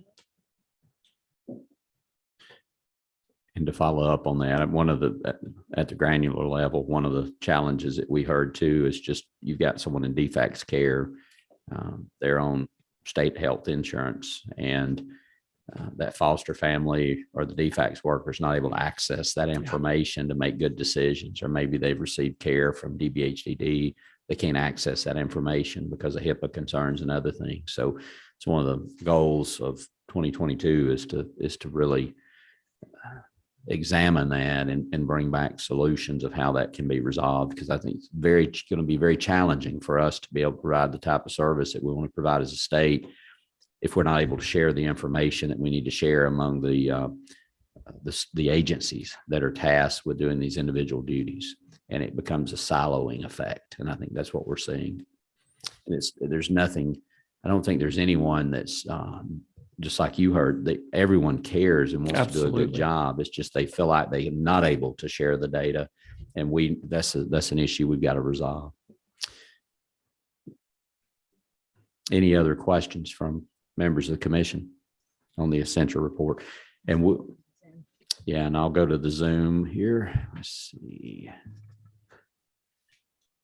This one. Do we have any members on Zoom that have a question about the Accenture report? We'll also get a copy of that sent out to all the members. It's a beautiful report. And I think it tells us what we already know. Agreed. And what we've heard over the last 2.5 years, commission meetings and subcommittee meetings. All right, let me get back to I'm having to go back and forth between Zoom and, all right, what number? Go ahead, Judge Mero. I just wanted to make a quick comment. It's not about the report so much as some of the unresolved problems that we have going forward. Recently, I signed an order for competency restoration of an individual, and then asked for an update from the defense attorney, from the prosecutor, as to what was happening with this person, because I'd signed the order more than 30 days prior to the time they came back into court for a status update. We were informed by the department that there is a 10-month delay in getting an evaluation completed on this person. So this person languishes in the local jail for 10 months until they are seen and evaluated for the purposes of restoring them the competency to begin to participate in the criminal justice system. So while this is an individual tragedy, in addition to that, you can see in it an opportunity for diversion. This is the type of work that we have to focus on. What are the alternatives to going through a lengthy process like this? So I just want to say that there's a lot of people with severe and persistent mental illness in local jails still, notwithstanding the excellent work that's being done by Chairman Tanner and the commission and all of our partners. But this is a real serious personal problem happening every day. So let's be vigilant. Let's keep this fight going. Thank you. Thank you, Judge Mero. Go ahead, Mr. McGivney. Thank you for the report. One thing I find fascinating is two things really. that all the state agencies you talked to were committed and really had a heart for trying to be part of the solution. The other is them saying, who's responsible for mental health? I think that was the genesis of the creation of the commission in the first place, is who's responsible? Who answers the question that Judge Amiro is asking? So we're talking about coordinating of care, continuity of care. Maybe we need to be talking more about continuity of organization. And so that brings me to this question. Will you have a recommendation to the commission about organization? We could, and I say that not to be flip. One of our recommendations to OHSC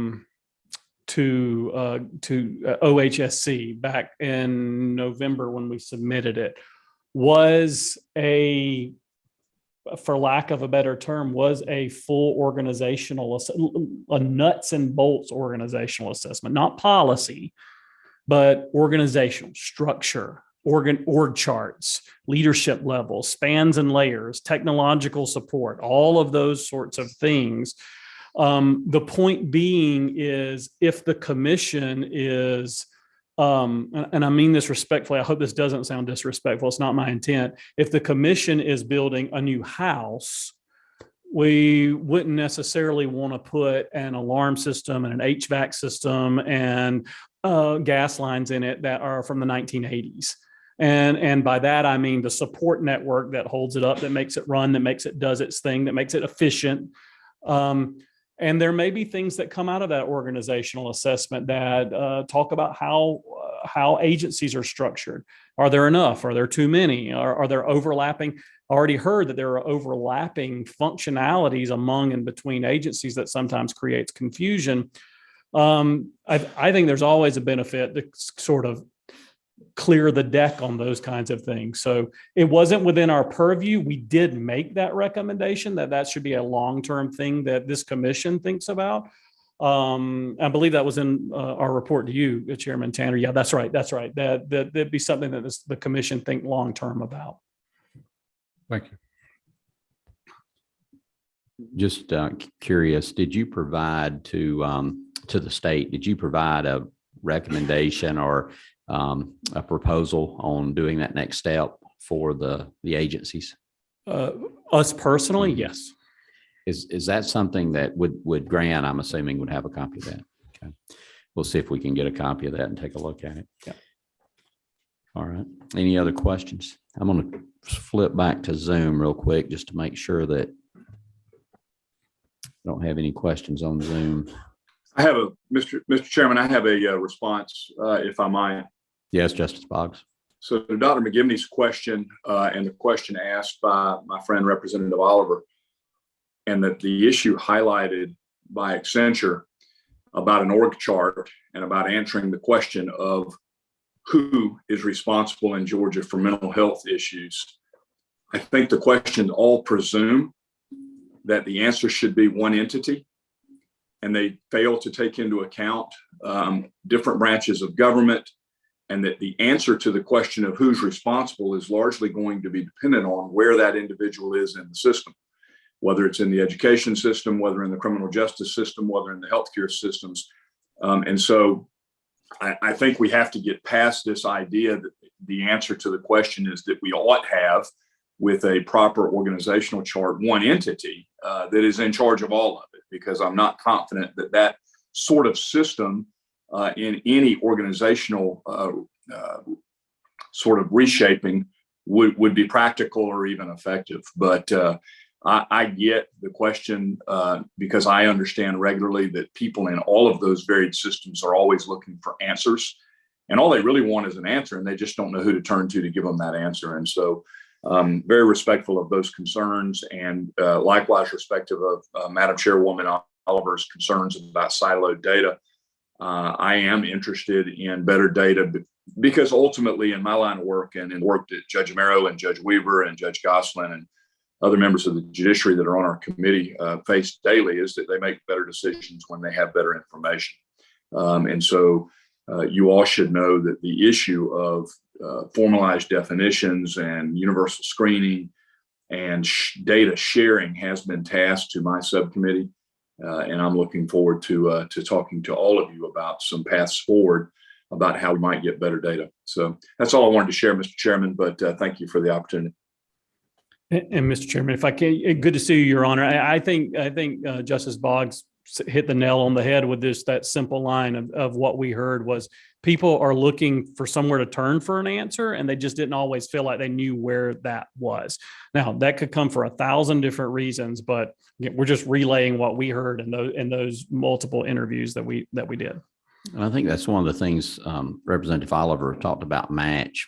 In the past, many years ago, and I know Gary McGivney was involved in match years ago, and he could speak to this, but you had that organization where all of these agencies got together and they had a specific issue, this hoteling issue. We've got these 30 kids that are in hotels in Atlanta.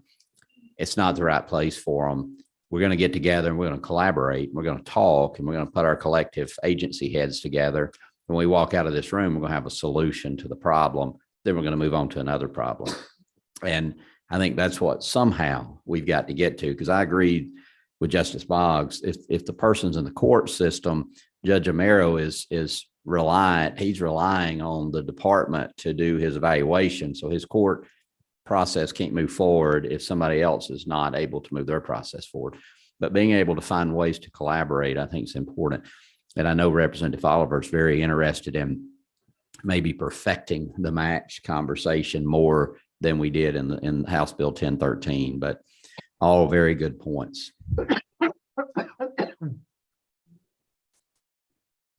Eric, you have a question?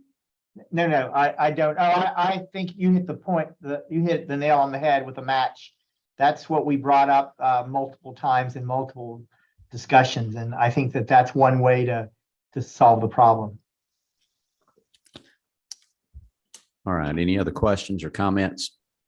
If not, we will move on to our next speaker. Thank you very much for being here. Thank you, Mr. Chairman, members.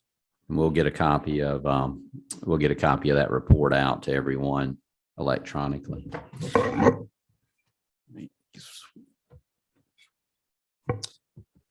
All right. All right, good. I think I've got you back in line here. Georgia Data Analytics Center presentation. Candy, can you pronounce your last name for me? Kanti Chalasani. Good Good. afternoon, everybody. Very nice to have you here. Chairman Tanner. And Thank you. It's an honor to meet the commission and members of the commission here. Thanks to Grant Thomas and Office of Planning and Budget and Office of Strategy for having me here. They'll get you set up there. We'll pause for just a second.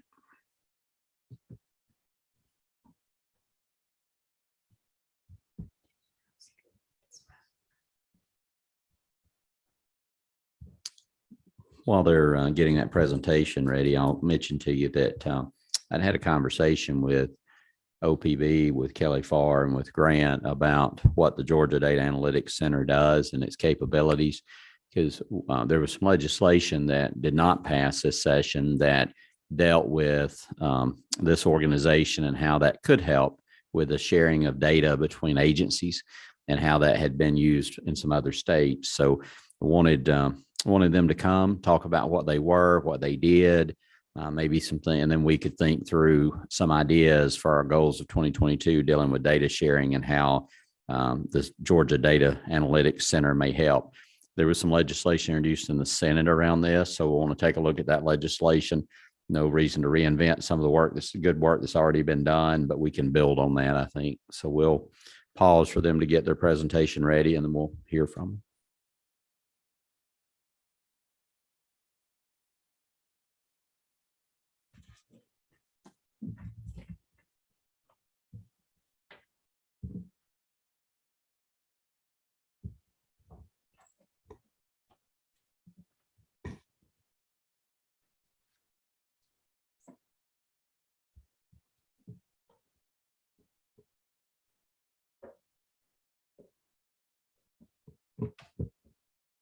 Thank you, everyone, for your patience here.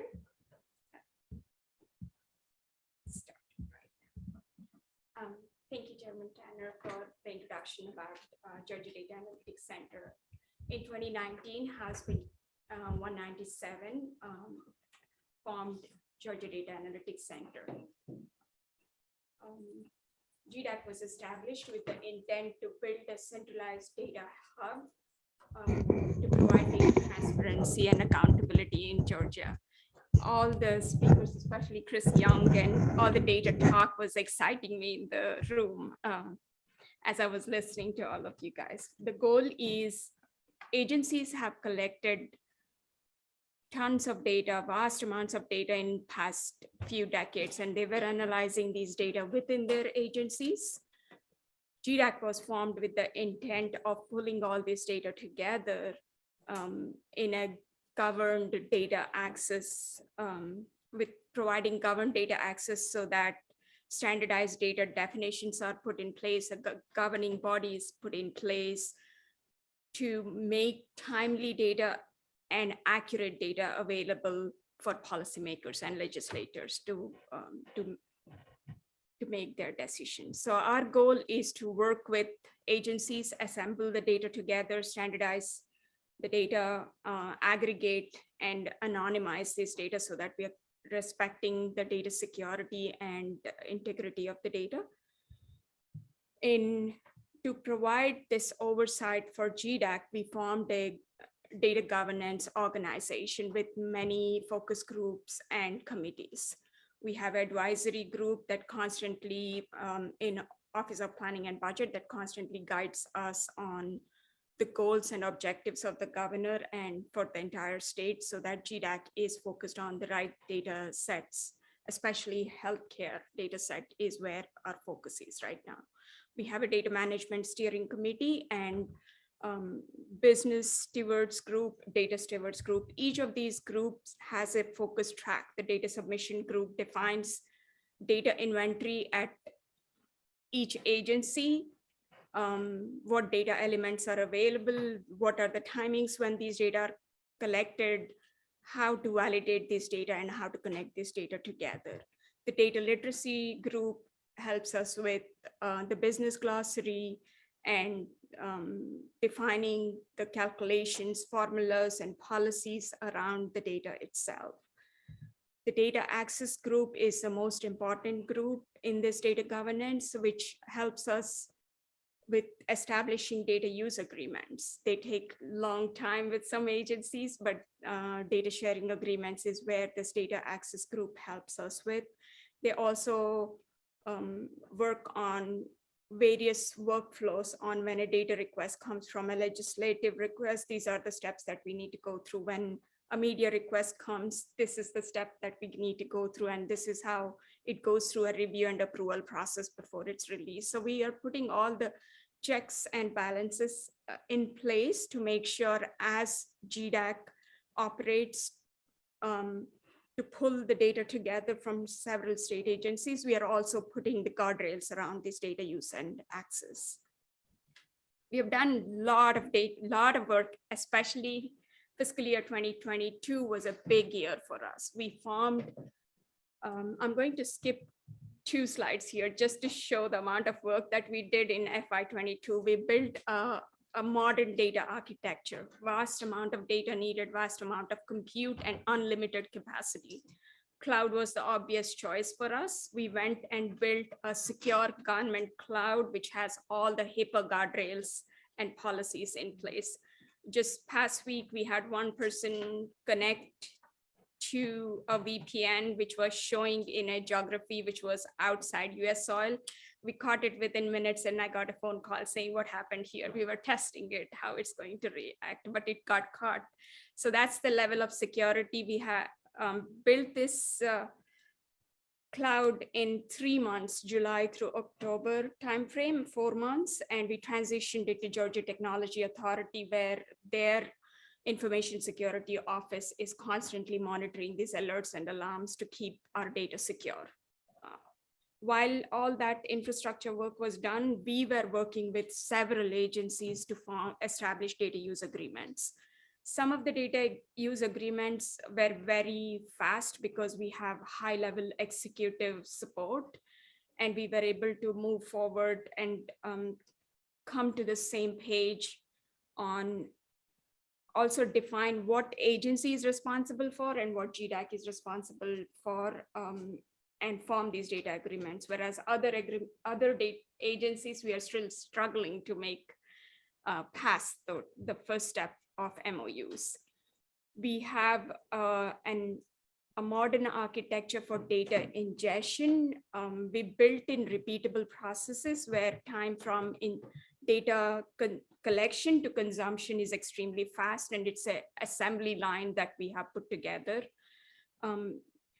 As the data set comes to us, we are trying to build a t-shirt model, small, medium, large, extra large, so that we go anywhere from 3 weeks to 3 months before we can take a data set and generate insights out of it. In last FY21, for the work that we did at GDAC, we were recognized nationally by a leading media outlet, State Scoop, for state IT innovation for year 2022. So GDAC won that award for the state with the work that we have done. We have built several dashboards, which I will go into in a minute, and we have published them at an aggregate level for easier consumption and understanding on our website. We are working on new data set. We are working with Department of Revenue for their tax credit data and individual tax return information. We are working with DCH on several state health benefit plan data, enrollment, pharmacy, professional services, overall hospital costs, and additional details. And within a month, we should be releasing some of these DCH data on our website. We are also working with Department of Human Services and DFACS to build a foster care population dashboard. I met with Commissioner Bros and went over the dashboards that we have in place. She asked me about 15 questions. Within 2 clicks, I was able to answer every question that she asked, and I was super excited that we were able to put data in a format where we are allowing her to do her job effectively. Ultimately, the goal set forth by our director, Kelly Farr, for us is put technology at the forefront so that we are allowing efficient operations in state of Georgia. That's the ultimate goal with the data. I meet with him on a weekly basis, so my goals and objectives are very clear-cut defined by him. In the interest of time and all the work that you're going to do, I'm going to jump into demo and stop talking here. I just want to mention one topic, Chairman Tanner, as you touched on data use agreements. It's the biggest barrier for us right now. If anything, I really respect the work that you all are doing to help us reduce some of those barriers. The faster we get access to the data, the faster we can secure and make timely and ready data available back to you. With that said, I'm going to go to the GDAC website first. GDAC.georgia.gov is our website where we have published some of the aggregated data from several data agencies that we collected. Building and lease inventory, property, the revenue collections, QBE, quality basic education, funding information, the state operational information, revenues, expenditures, and state agency payroll, vendor expense information. So there's a lot of tons of, because you can access these dashboards already, I'm not going to touch on them. I'm going to touch on the dashboards that we are about to release soon out. So this is state health benefit plan dashboard, where we are trying to make sure monthly we will be updating these data. So the data every month as the data are updated, our GDAC website will keep updating these dashboards. That's the So if I were to pick any county, let me go to Dawson County. At the county level, we can see how many state health benefit members are enrolled at Dawson County. And then we can also look at different types of healthcare plans that they are enrolled in, and look at employee status of these. What are the different types of employees there are? So I'm just going to click on teachers here so we can see that majority of the state health benefit plan members from this county are teachers. So this is just one example of the DCH data dashboard. I'm going to touch on another dashboard that will be released soon, is the pharmacy data, where we can see the costs of different drugs, the generic and the product name, and how much it's costing overall by year and by month. So as you can see, this total claims for the pharmacy and the prescription counts and the cost for the prescription. We can look at by generic name, and even let me just filter down to one popular Tylenol that everybody uses, acetaminophen, to show you the cost just with that one drug. So we are trying to build dashboards for diagnosis and prescriptions.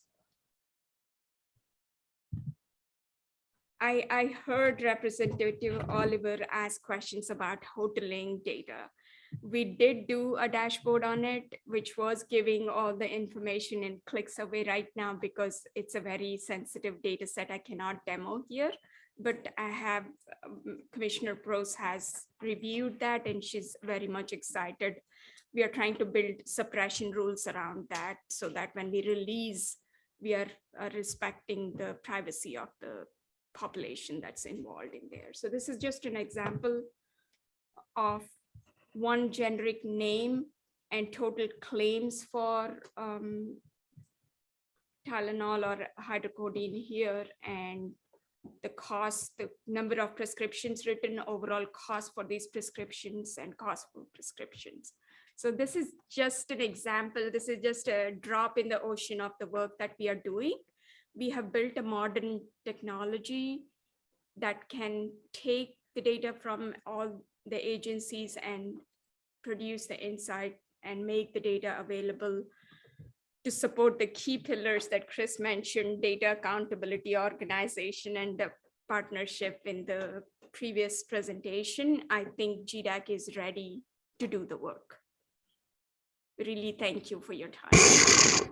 Let me, the legislation, there was some legislation introduced last year, if I understand it correctly, and I've not reviewed it specifically in detail, but it would make the Georgia Data Analytics Center a sub-agency of other state agencies. Is that correct? That's very correct. Which would, in theory, get around some of the concerns about data sharing between agencies, since your department would be a sub-agency of everybody.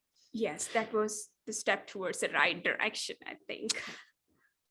And if and you may not know the answer to this, but it's my understanding, I think some other states have done something similar to that. Is that right?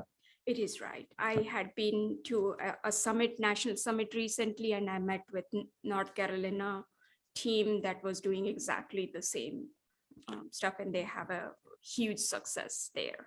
Okay. I think it's important as we move forward. I think this is a good start in the right direction for helping with the data sharing problem. And again, I think there was a piece of legislation that was introduced that went a long way toward accomplishing that we need to take a serious look at and consider that as part of the commission's work. This commission's work around this area carries with it a certain level of, I think, influence at this point if we're recommending as part of a broader piece of legislation. So, and I also want to say to you, I've had several conversations with OPB Director Kelly Farr. He speaks very highly of you and the work you're doing there. So award-winning work, it sounds like. So thank you.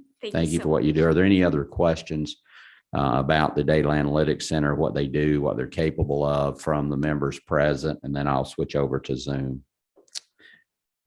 Number 8. Yes, ma'am, Ms. Levi. Yes, I have a question. So what is the composition of your organization? We are a very small team, but the way we work is very smart. I did put it in there in case we had a question. Right now that's our size of the group here. We are 6 people, and the way we are working is we have vendors for analytics, we have vendors for infrastructure, and GTA provides us some infrastructure currently. So we are working in a parallel manner with a small team. Okay, and what is the background and experience of the team? So we are all data professionals. I have been with state of Georgia for 25 years. This is my 5th data warehouse in the state, and I live and breathe data. And so are some of my team members, and we are very passionate about what we do, and we are really honored to be part of this team, touching people. Well, we can hear and see your passion. So thank you for that. Thank you so much. And I was wondering, because you made mention of some interactions with the North Carolina team. Did they do any work regarding mental health that you were aware of? I did not talk about just that one use case with them, but just today I connected with their chief data officer. So I do mean to lean on their shoulder and learn more from them. I will ask that question and get back to you. Okay, so are the agencies inputting the data and then you are then taking it? What are you doing with it then? So the way it works is we have built a cloud secure transfer. Okay. Agencies just drop the files there. We have an automated pipeline built. First time we learn about the data and we customize the pipeline. Once the pipeline is in place, it just goes from their input location.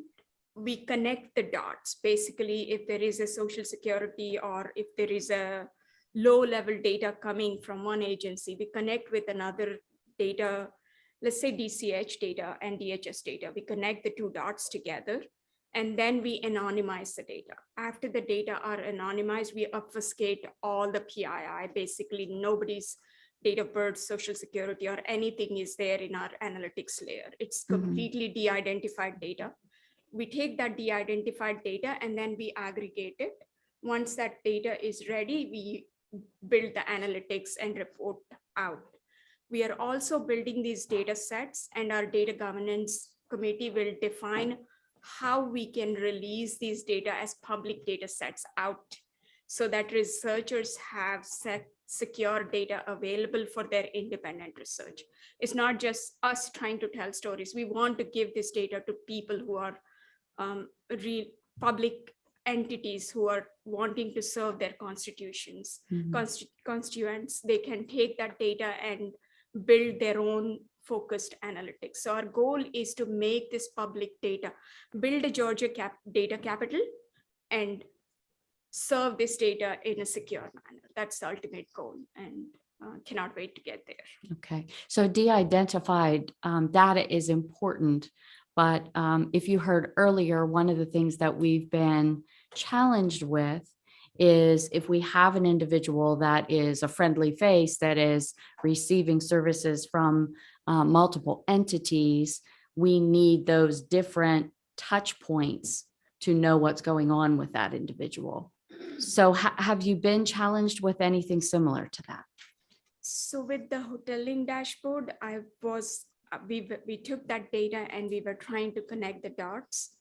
We did not release it, but in a secured way, we were able to paint the picture on what allegations are most frequent for that population, what diagnosis is at the peak, and what medications they are on, and how many times this population are placed they are thrown back and forth between different, it's just sad to see that, but we were able to make the patterns and learn about them. Good. Once we have the all policies and procedures in place, we will be at more liberty to talk and disclose those. Thank you. Thank you.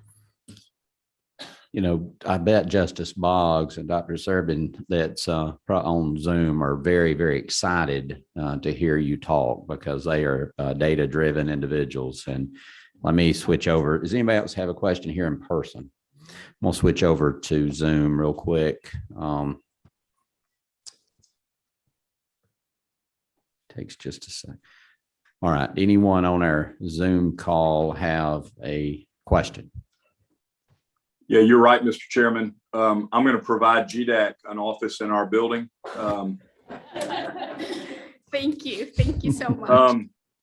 I do have a question. You know, obviously your work among agencies within the executive and legislative branches is impressive and can be somewhat illuminating and helpful to the judicial branch, in as much as your work, if you've done any with the Department of Community Supervision or State Board of Pardons and Paroles and any other number of state agencies. I am wondering and curious as to whether your GDAC has done any work for the judicial branch across the state. We are working on our first use case with one of the judicial branch, but corrections, yes, we have a data use agreement with Department of Corrections, and we have also ingested their data in. Do you have a data use agreement with the Department of Community Supervision? Not yet, but we will be happy to with your help. I'll leave that to Commissioner Nail, but I'm just curious, you know, obviously your work with state agencies is obviously important and impressive. I just, being in the judicial branch and being interested in disaggregating data that is accumulated within the various judicial branch organizations is going to be helpful to my subcommittee. But thank you for all that you and your team are doing. Our cooking station is ready. Just give us the data. All right. I like that. You and I are going to get along really well. I knew I called that one correct, Justice Boggs. We couldn't see you earlier, but I knew you had a smile on your face during that presentation. And I don't think this lady's ever met some data she wasn't interested in, so she's ready. Okay, good. Any other comments from Zoom? Yeah, this is Mark Johnson. Thank you, Mr. Chairman. I'm very interested in the use of claims paid data from Medicaid and state paying, particularly for mental health and substance addiction. I'm aware of a number of states who've been able to use that data to identify and start programs that have actually bent the cost curve on the expenses of those services. And I'm wondering, does the group do anything with claims paid data, do any analysis? I certainly am not aware of any, but I just wonder what's our current state of the state when it comes to using claims paid data for. Thank you so much for that question. We have been working on that data use agreement for 8 months now, but I think we are close to get the Medicare. Thank you. Nicoletta, that's a mathematician at Georgia Tech. If you haven't met her, her specialty healthcare system, she serves on our workforce system development subcommittee. She'd be a great person for you to meet. One of the things, because she has said this over and over to me, that if I could just get the data, I can create information that will give you outcomes for what you're trying to accomplish, but we just don't have in Georgia access to the data that we need to make informed decisions. And it sounds, I know your group's working hard to change that, and I think we can help with that through some additional legislation. But I think it'd be great for you to connect with her and talk to her. She gave me a copy of her book. She wrote a great book. I did try to read the book. I think I will. You would probably really enjoy it, but it's a good book. But it was challenging for. I'll be on it. Yes, you'll enjoy it. All right. If there's no other folks on Zoom, I'm going to switch back to our room here, and I know we have one other at least one other comment here. So give me just a second. All right, what number, Judge Amaro? 12. Judge Amaro. What interaction do you have with the Criminal Justice Coordinating Council, if any? Could you repeat that? What interaction do you have with the Criminal Justice Coordinating Council, if any? I don't have any yet, but we will be happy to. I think the best way to get these new use cases and agencies on board is on our website. We have created a form for use case request. If someone, it's very easy to fill. We just need an initial contact, and we will follow up with them on what their need is and start putting the whole pipeline together for them. So on our GDAC website, we have a use case request form. Fill as many as you can, and we will contact you guys and work. Because I've just been made aware of some excellent work done by them and applied research services in identifying predictors of mental illness in county jail data. So thank you for that. All right, any other comments? Well, again, thank you very much. And, you mentioned working with DHS, Commissioner Candace. I just want to give a shout out to her because she is doing great work over there. She's my kind of person. She's a disruptor. She's not accepting the status quo, which I think we need more of personally. And I think that's what this commission's doing, is challenging the system and figuring out ways to make the system better. So thank you for your part you're playing in it. And we'll send the message to Kelly Farr. What a great job you did today. So thank you so much. It's an honor to meet all of you. Thank you. Appreciate your time. All right, next up is DCH. This is a hard act to follow for you two. So.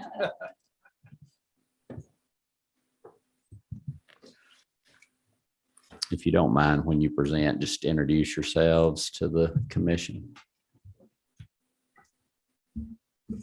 Absolutely. Good afternoon, Commission. My name is Kaylee Noggle. I'm the Commissioner of the Department of Community Health.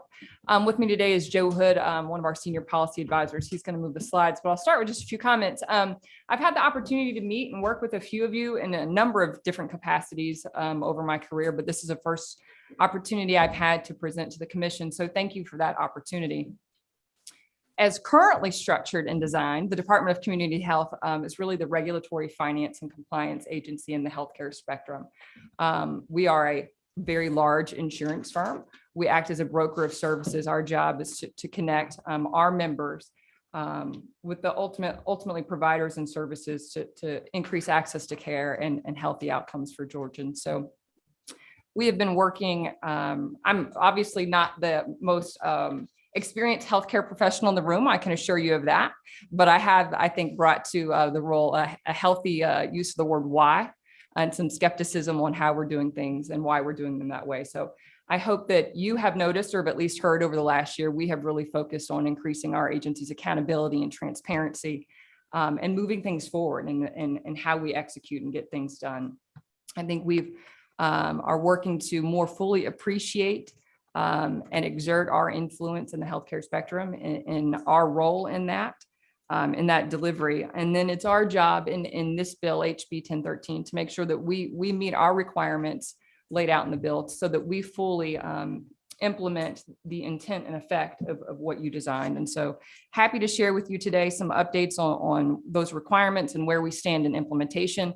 I've also been involved in a lot of the things that you've already mentioned today, from data sharing agreements to our data that Connie is now using, to the Workforce Commission, to the workforce efforts, to our work with PRTFs and working groups, to the behavioral health, DBHD's interagency directors team that is similar to the match. But happy to speak to any of those things I can. It won't take much to stump me, but I'll do the best that I can. So thank you for the opportunity, and Joe's going to help me along. I'll start with the first requirement. I'm just going to kind of go through, as the chair lady did, kind of summary by summary where we are mentioned and what those requirements are, and kind of give you a standpoint of where we are. I should preface it by saying this is one of the best budget and policy years the department has seen in many, many years. We are fortunate there was a huge influx into our budget this year. That also means we have a lot of things that we're working on implementing. If you've listened to any of our board meetings over the past few months, we are very expeditiously trying to move things forward through our approval process and up to the federal CMS approval process for those things that require it, so that we can make sure that effective dates align with other requirements. So Section 1-3 moves the patient's right to independent review program from DCH to the Department of the Office of the Insurance Commissioner, and I'm sure he can speak to that as well. I think he's here, but those efforts are underway. Our teams are working, it was previously housed in our Office of Health Planning, and they are working consistently coordinating on that move. Our website now lists the contact information of where applicants, applications and renewal applications to be those independent review organizations now need to be sent at the Office of the Insurance Commissioner.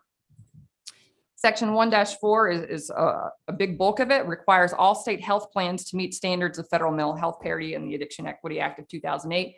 That includes our internal fee-for-service plan and providers, as well as our current 3 CMOs spanning both Georgia Families and Georgia Families 360, which serves our foster care population, as well as our state health benefit plan that we manage. I think they have all been under those requirements in 2008, but I think what this bill does is gives us some additional enforcement and compliance kind of teeth, and we're working and planning on building that component of it so that we can move on to the next sections, which then require that reporting and compliance reviews. By January 1, 2023. I think what you'll find on our website right now is that there are existing CMO parity compliance reports that are posted periodically. Those have been on our website for a while and they are there. We're open to feedback if that's the level of detail that the commission wants to see in those reports, or if there are additional things. We are working with the third-party administrators, Blue Cross, United, Kaiser, the TPAs under SHPP to develop a similar set of reporting and metrics for parity compliance. It also requires DCH to complete a parity compliance review annually. We have a number of vendors that work with us on contract management, and we've worked very steadfastly over the last year to increase our abilities in contract management, and that will be something you see and hear us talk about a lot over the next couple of years. And many of you probably know we're currently in an RFI period as we progress towards an ultimate reprocurement for our managed care organizations. And a big piece of that will be our internal capabilities to manage those contracts effectively, both from a general management perspective, but also putting in the right metrics, the right service language agreements and things like that, so that we are ensuring that we get what we intended to when we go out to bid for these things. So that'll be something that's on us to make sure that we're and communicating with you what those resources need to look like at the department in order to effectively manage that. But some of that work around parity compliance will be baked into some of those other contract management activities, and you'll see some reports there as well. Continuing into Section 1-4, which requires the establishment of mental health parity violation and complaint process and a repository for tracking those complaints by July 1, 2023, and then requires us to report, to submit that information to Conti and her team at GDAC.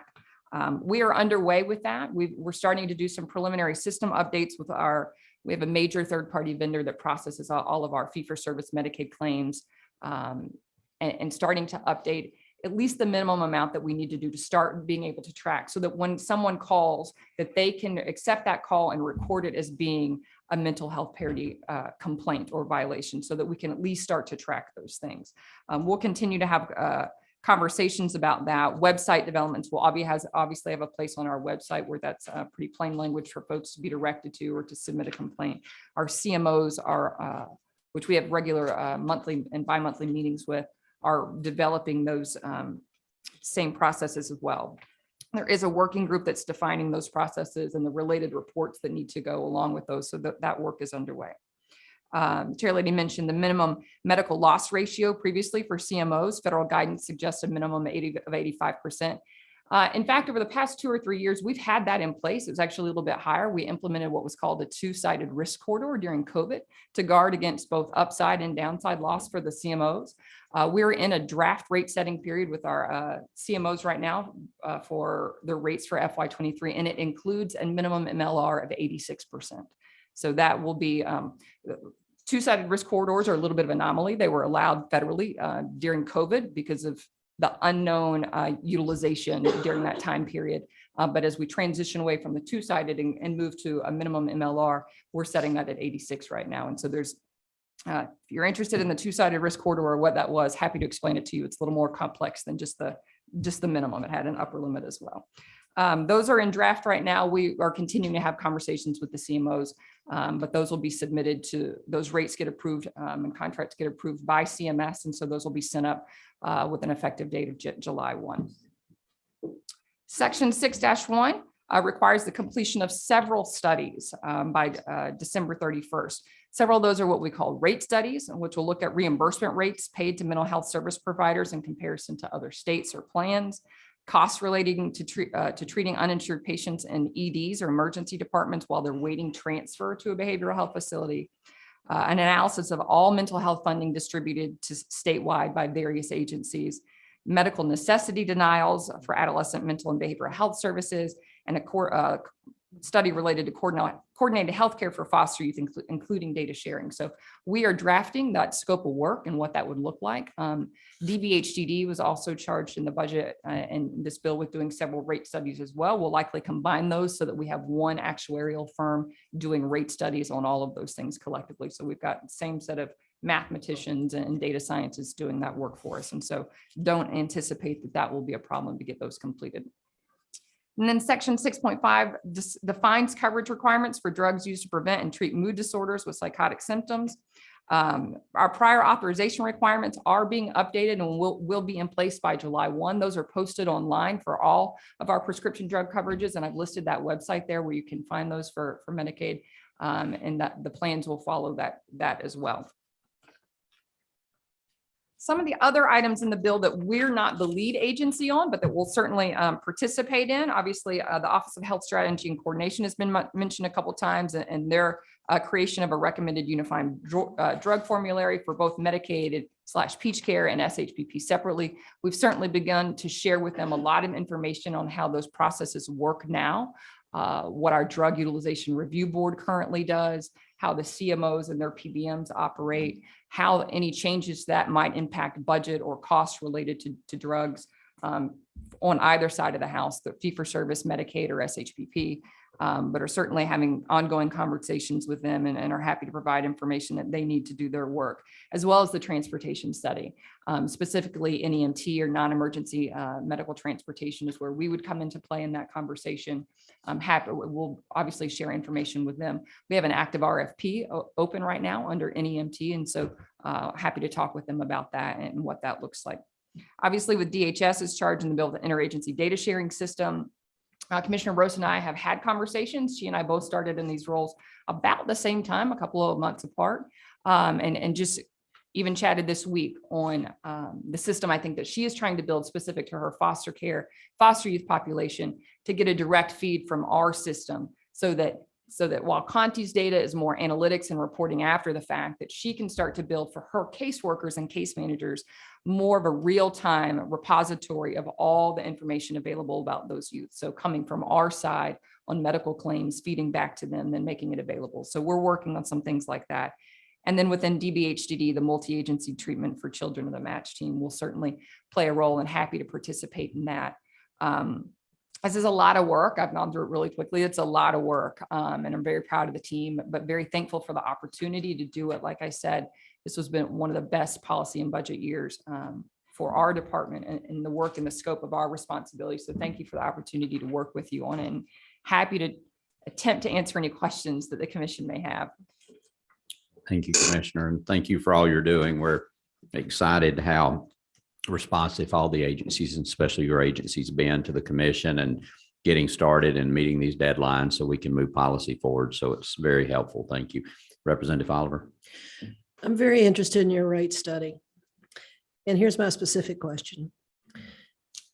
Hypothetically, if Georgia pays $408 per day for an intensive psychiatric bed and Tennessee pays $600 plus for an intensive psychiatric bed for children specifically, doesn't your rate currently invite other children in other states to send their children and take our Georgia beds? Oh, I mean, there's a lot of economics at play with that for sure. I think, Gwen and I have had this conversation at her facility, in fact, and with others, and I'm scheduled to go see some others. There's competing economics there. I mean, as a state and as a provider, we certainly have an interest to reserve those beds, but they obviously have a duty to their organization to fill the beds as well. Certainly, I recognize that, I think we did what we could within the budget that we had this year and provided a rate increase to the PRTFs, and we're thankful for the feedback. There's a 10% increase that if Tennessee stayed at about 600 and you went to 440. Sure. There's still a big gap there. Is it true, or do you know, I don't know exactly, but over half the intensive psychiatric beds in Georgia are filled with children from other states? I don't have a current count. We don't get that information regularly, but we did have a PRTF working group that's met over the last 12 to 18 months. And I think that's probably a fair representation. This is a question I'll ask again when your rate study comes in. And I just want you to know it's a pretty high priority in my mind. Sure. Maybe I'm only speaking for myself right now. No, absolutely. And I think we're happy to, I think we'll follow your lead on that. We're going to complete the rate study and it will bear what it bears. And then it'll be a conversation of all of us then what to do with that information. And I'm happy to take that in a certain way. If there's specific things you want us to look at that. Could correct me because I'm a little confused right now. Do you set a new rate? No, or ma'am. does the governor set a new rate, or does the budget committee set a new rate, or does Kelly Farr set a new rate? So we could certainly make a recommendation and we'll share the report, but we would have to receive some funding to do it. But it starts with you. Potentially. But that's what I just want to be clear about that in terms of what our organizational chart says. This It rate starts study with you. will show that. I think then it will, because there are a number of different providers that will look at it, will give us a range of options to look at perhaps where we need to target those rates first, if it is the PRTF beds or the intensive psych beds, but we'll certainly play an active role in that with you. I thought it started with you. And I'll be following up on that and see how it goes, because I'm pretty interested. Sure. Thank you. Just to follow up. So it's once the rate study's back, that will start guiding your policy recommendations internally at DCH, I'm assuming. And then as a result of that, that's going to drive the governor's, what he decides to do in a budget proposal to the General Assembly, et cetera. But this is a starting point to making improvements in that area. Absolutely. Absolutely. We'll work with Grant and his team at OHSC to see what there are and share that info, share the rate studies as soon as we get them finished. And I think that it's an important thing too, is we'll have the facts, right? There's always talk, and we've talked on the commission level about what ours is versus what someone else's is. It's going to be helpful to have the data set so that then we can argue about here's where we need to be to get in line and to stop the other states from taking our beds. Dr. Fitzgerald. The number that we just quoted was from a snapshot. We asked the facilities to provide us with that information. Clearly, you guys know how many beds there are. And is there any way that you can fairly simply put into your data looking, how many beds are we paying for right now? And the difference would be somebody else is paying for the other beds. Is my question clear? Yes, I think your question is clear. I think it's possible. I think it's nuanced, and when you might be able to help me, but it's not just in-state or out-of-state. It's also, is it Medicaid or is there a private payer in that bed as well, which could be still be an in-state youth, but with a private pay. We understand that. Yeah.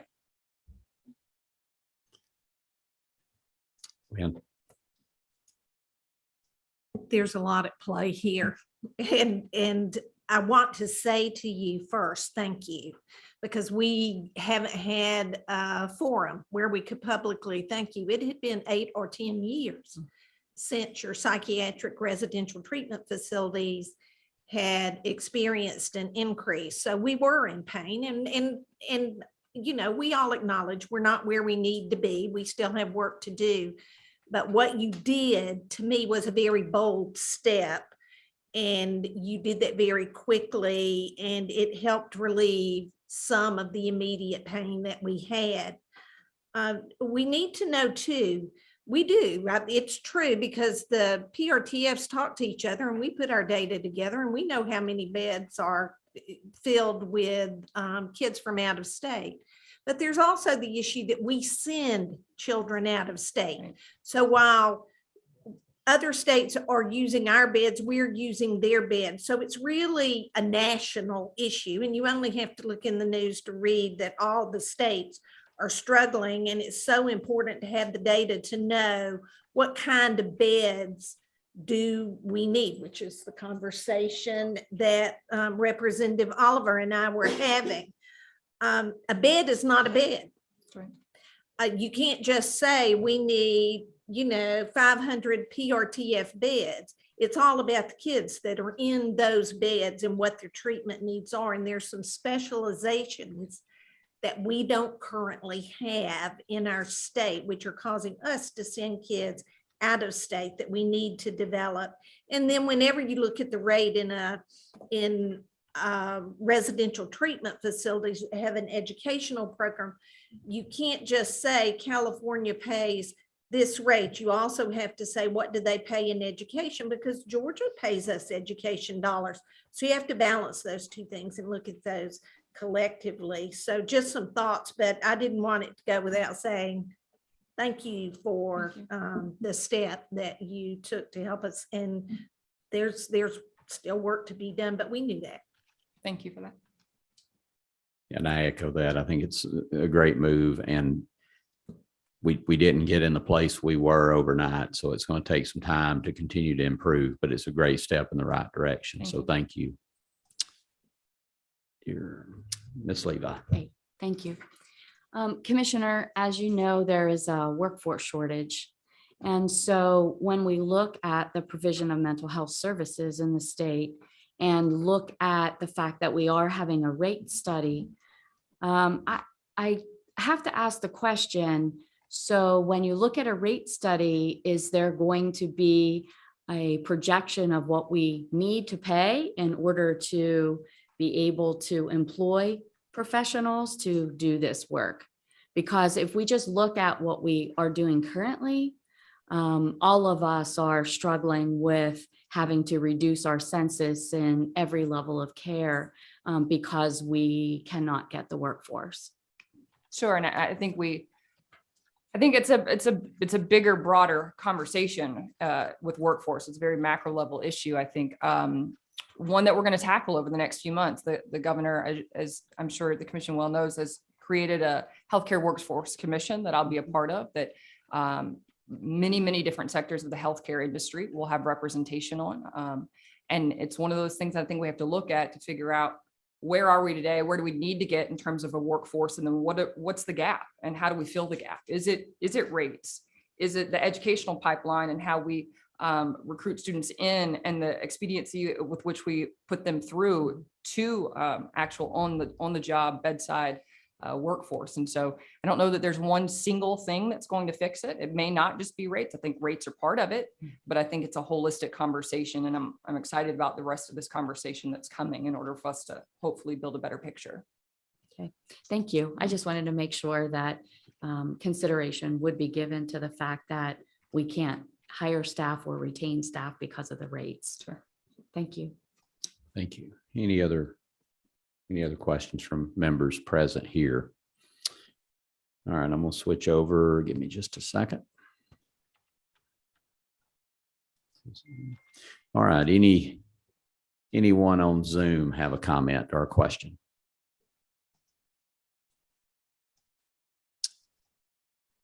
All right, if not, then I want to thank you for being here today. Thank you for what you're doing. We look forward to seeing these reports and continuing to work in partnership. Thank you so much. Thank you.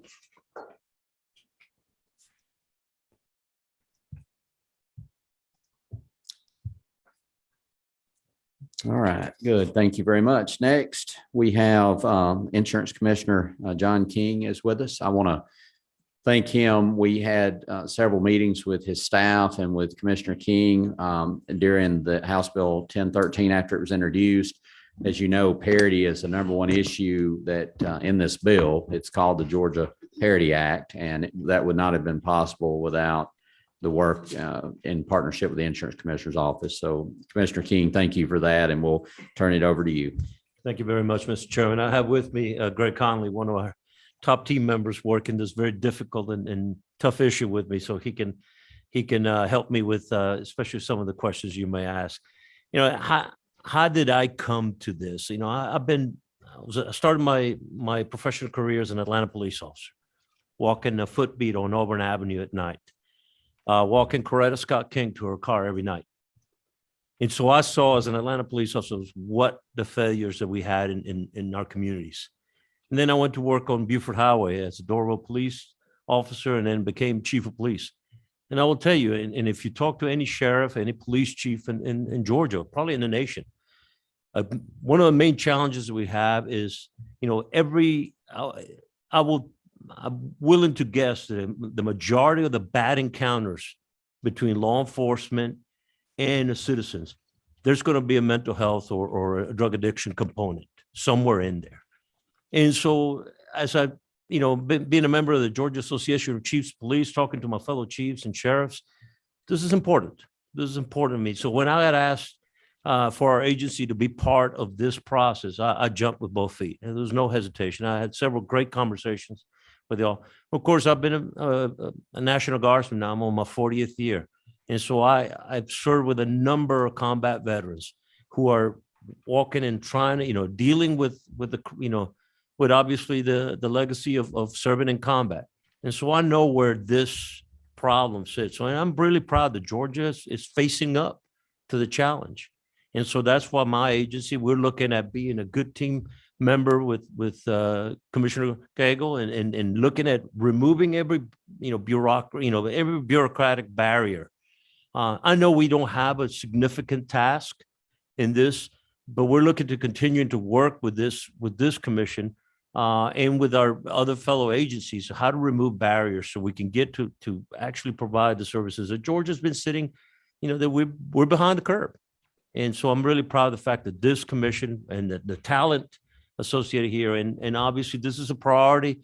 And when the legislature and the governor's office, spoke with a pretty loud, clear voice, especially in an election year, which is truly unprecedented.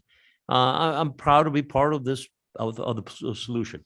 And so I know that our job is to assess with insurance companies and basically issue a report, working closely with our other partners to make sure that we use our authorities. And I've had personally already started having those conversations with insurance companies. Hey, this is coming. This is important to the state of Georgia. You need to get on board. You need to come along and give us the data so we can perform, so we can do our analysis and issue our report of the performance of various insurance companies. And so with that, Mr. Chairman, I wanted to make sure that the commission understood where I'm coming from and why this is important to me. And we're committed to removing any obstacle, bureaucratic or ego or whatever it takes to get through so we can get some solutions on the road. Commissioner, and this may be a question for Greg, but Greg worked with us closely with drafting the updated draft to the bill, making sure that what ultimately passed was something that the insurance commissioner's office felt was doable, legal, constitutional, met federal guidelines, et cetera, all the things that we've talked about. Do you feel comfortable where House Bill 1013 landed and comfortable with your office's ability to be able to enforce parity the way it's laid out in House Bill 1013? I'm comfortable with where we're at. Obviously, the first set of data that we get and that continuing conversation with this committee and with the members of the legislature, we will need to adjust. I know this is the beginning point. And so I clearly understand it. Obviously, we're going to have several iterations and some, but I'm comfortable with the authority that we have in the state of Georgia and to be able to get the data from insurance companies.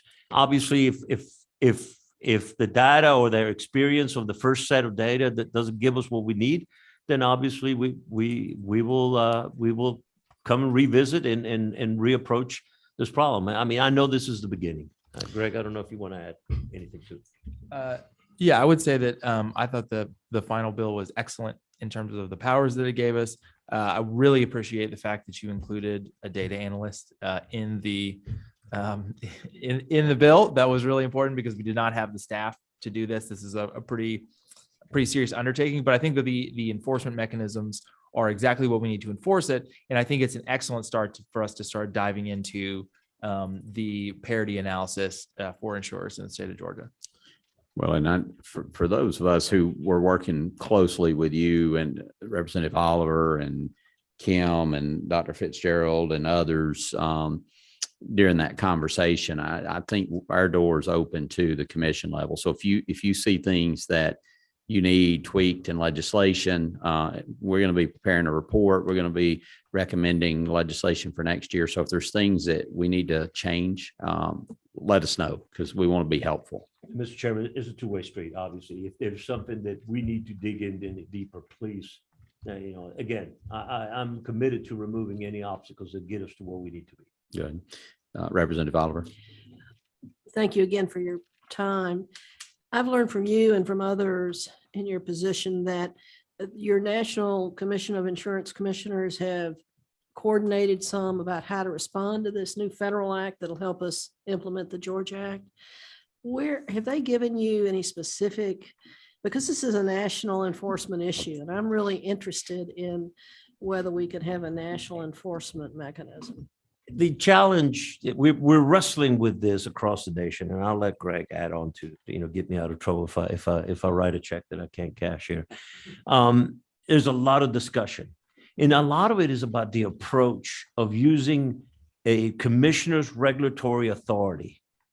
And of course, there's only 13 insurance commissioners in the nation who are elected, right? And we're accountable, versus everybody else is appointed by their governors.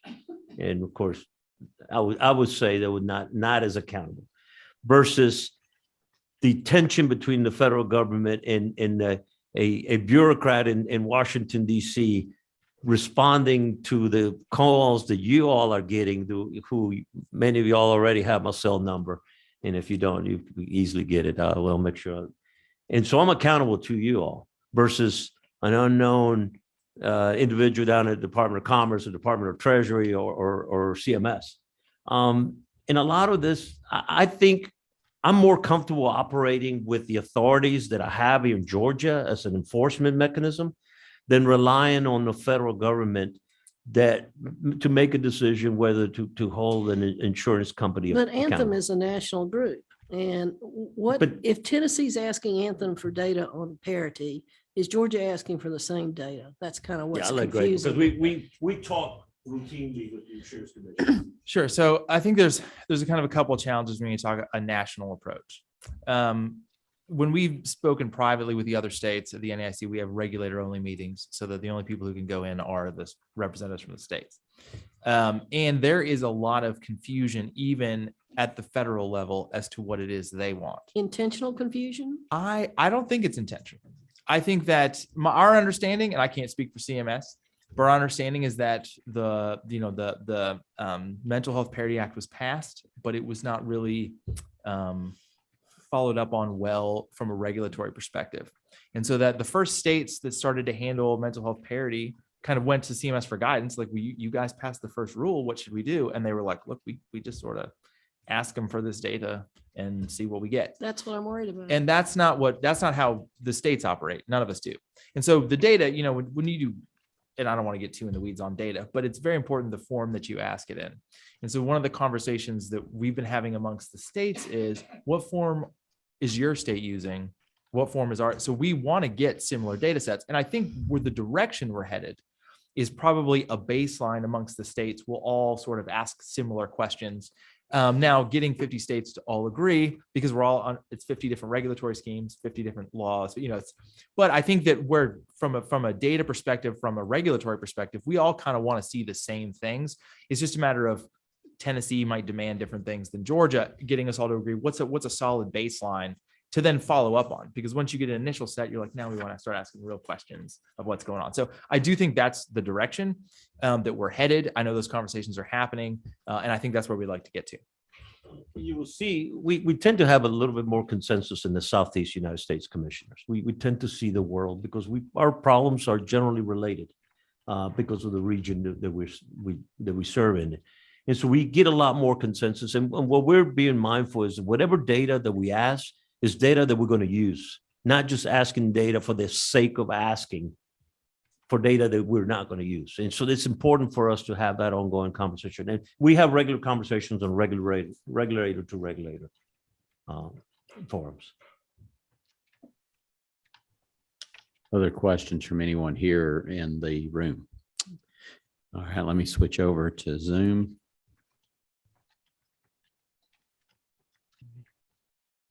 Let's see. Is that right? All right. All right. Anyone on Zoom have a question? All right, good. Kim. I just want to thank Commissioner King and the staff for all that they did. He was absolutely right, stepped up, had a heart for what we were doing, and we truly, truly appreciate it. It was recognized, and we just thank you. Well, thank y'all. Y'all built this team of so many different groups. I mean, you know, you have my old friend from Decatur here. That's pretty impressive. So We learned a long time ago, if you want to get something done, you got to have Representative Oliver in the room. yes, Yeah. she's got a way. Yeah. You want her for you, not against you. Yes. Thank you. All right. Well, Commissioner, thank you. Thank you, Greg, for all y'all do. And we look forward to continuing to work with you. Yes, Thank Mr. you. Chairman. Thank you so much. Appreciate you. All right. With that, I just want to make a note that it is a little over 15 minutes early. So finishing the meeting, we like to start on time and finish on time. I do want to thank a couple of people, though. First of all, Miriam's here from NAMI, and she is always happy to help us at the commission. You know, one of the things about this commission, everyone here is busy. We all have other lives and jobs, and we don't have any staff on the commission. So we borrow and steal from other people's staff. And thank you for helping set up today and everything you do. Emily's out there too, the executive director of Resilient Georgia, always willing to help us and we wouldn't be where we are today with House Bill 1013 if it wasn't for her work. And again, always willing to help us. And Chelsea is not here, but Chelsea's my admin. She's a little under the weather, but she is always willing to help too on a volunteer basis. But we're hopeful that we have actually a private funder that has approached us about hopefully funding us a staff person. So we should know that in July. That would be very helpful. If we do that, we'll get that information out to you if that person comes on board, and contact information, especially for our subcommittee chairs as they work. This person would be at your disposal to help. So that's exciting news. Kim, thank you for helping us hopefully get that going. Are there any other comments from anybody in the room about anything before we adjourn? Are there any comments from anybody on Zoom? I have a question. Yes. I am wondering, this is to maybe Representative Oliver, on the match program, have we considered having a multi-agency for adults as well as children? I know that's an issue, but I don't think we specifically talked about it in terms of 1013. Let's see how successful we might be with our children's match effort and take that under consideration. Right. I just know I have a lot of mental health people that are basically living in regular hospitals with no placement. Yeah, very good point. Thank you. Any other comments or thoughts? Well, again, I want to thank our speaker and the governor and all the leadership from Mary Margaret Oliver and Todd Jones and all the others who worked on this bill to get it to a 100% passage rate in both the House and the Senate. It's a great start, but it's going to be the decade of mental health reform. So we got a lot of work to do. Your subcommittee chairs are going to go to work. You're going to be getting notices. I encourage you to stay involved, give your input. Subcommittee chairs drive this conversation. So we're excited about what this year holds and look forward to coming back as a group with some strong recommendations. Everyone, do we have a motion to adjourn? So moved. Do I have a second? Motion is second to adjourn. All in favor, aye. Any opposed? We are adjourned. Thank you. Good work. Thank you.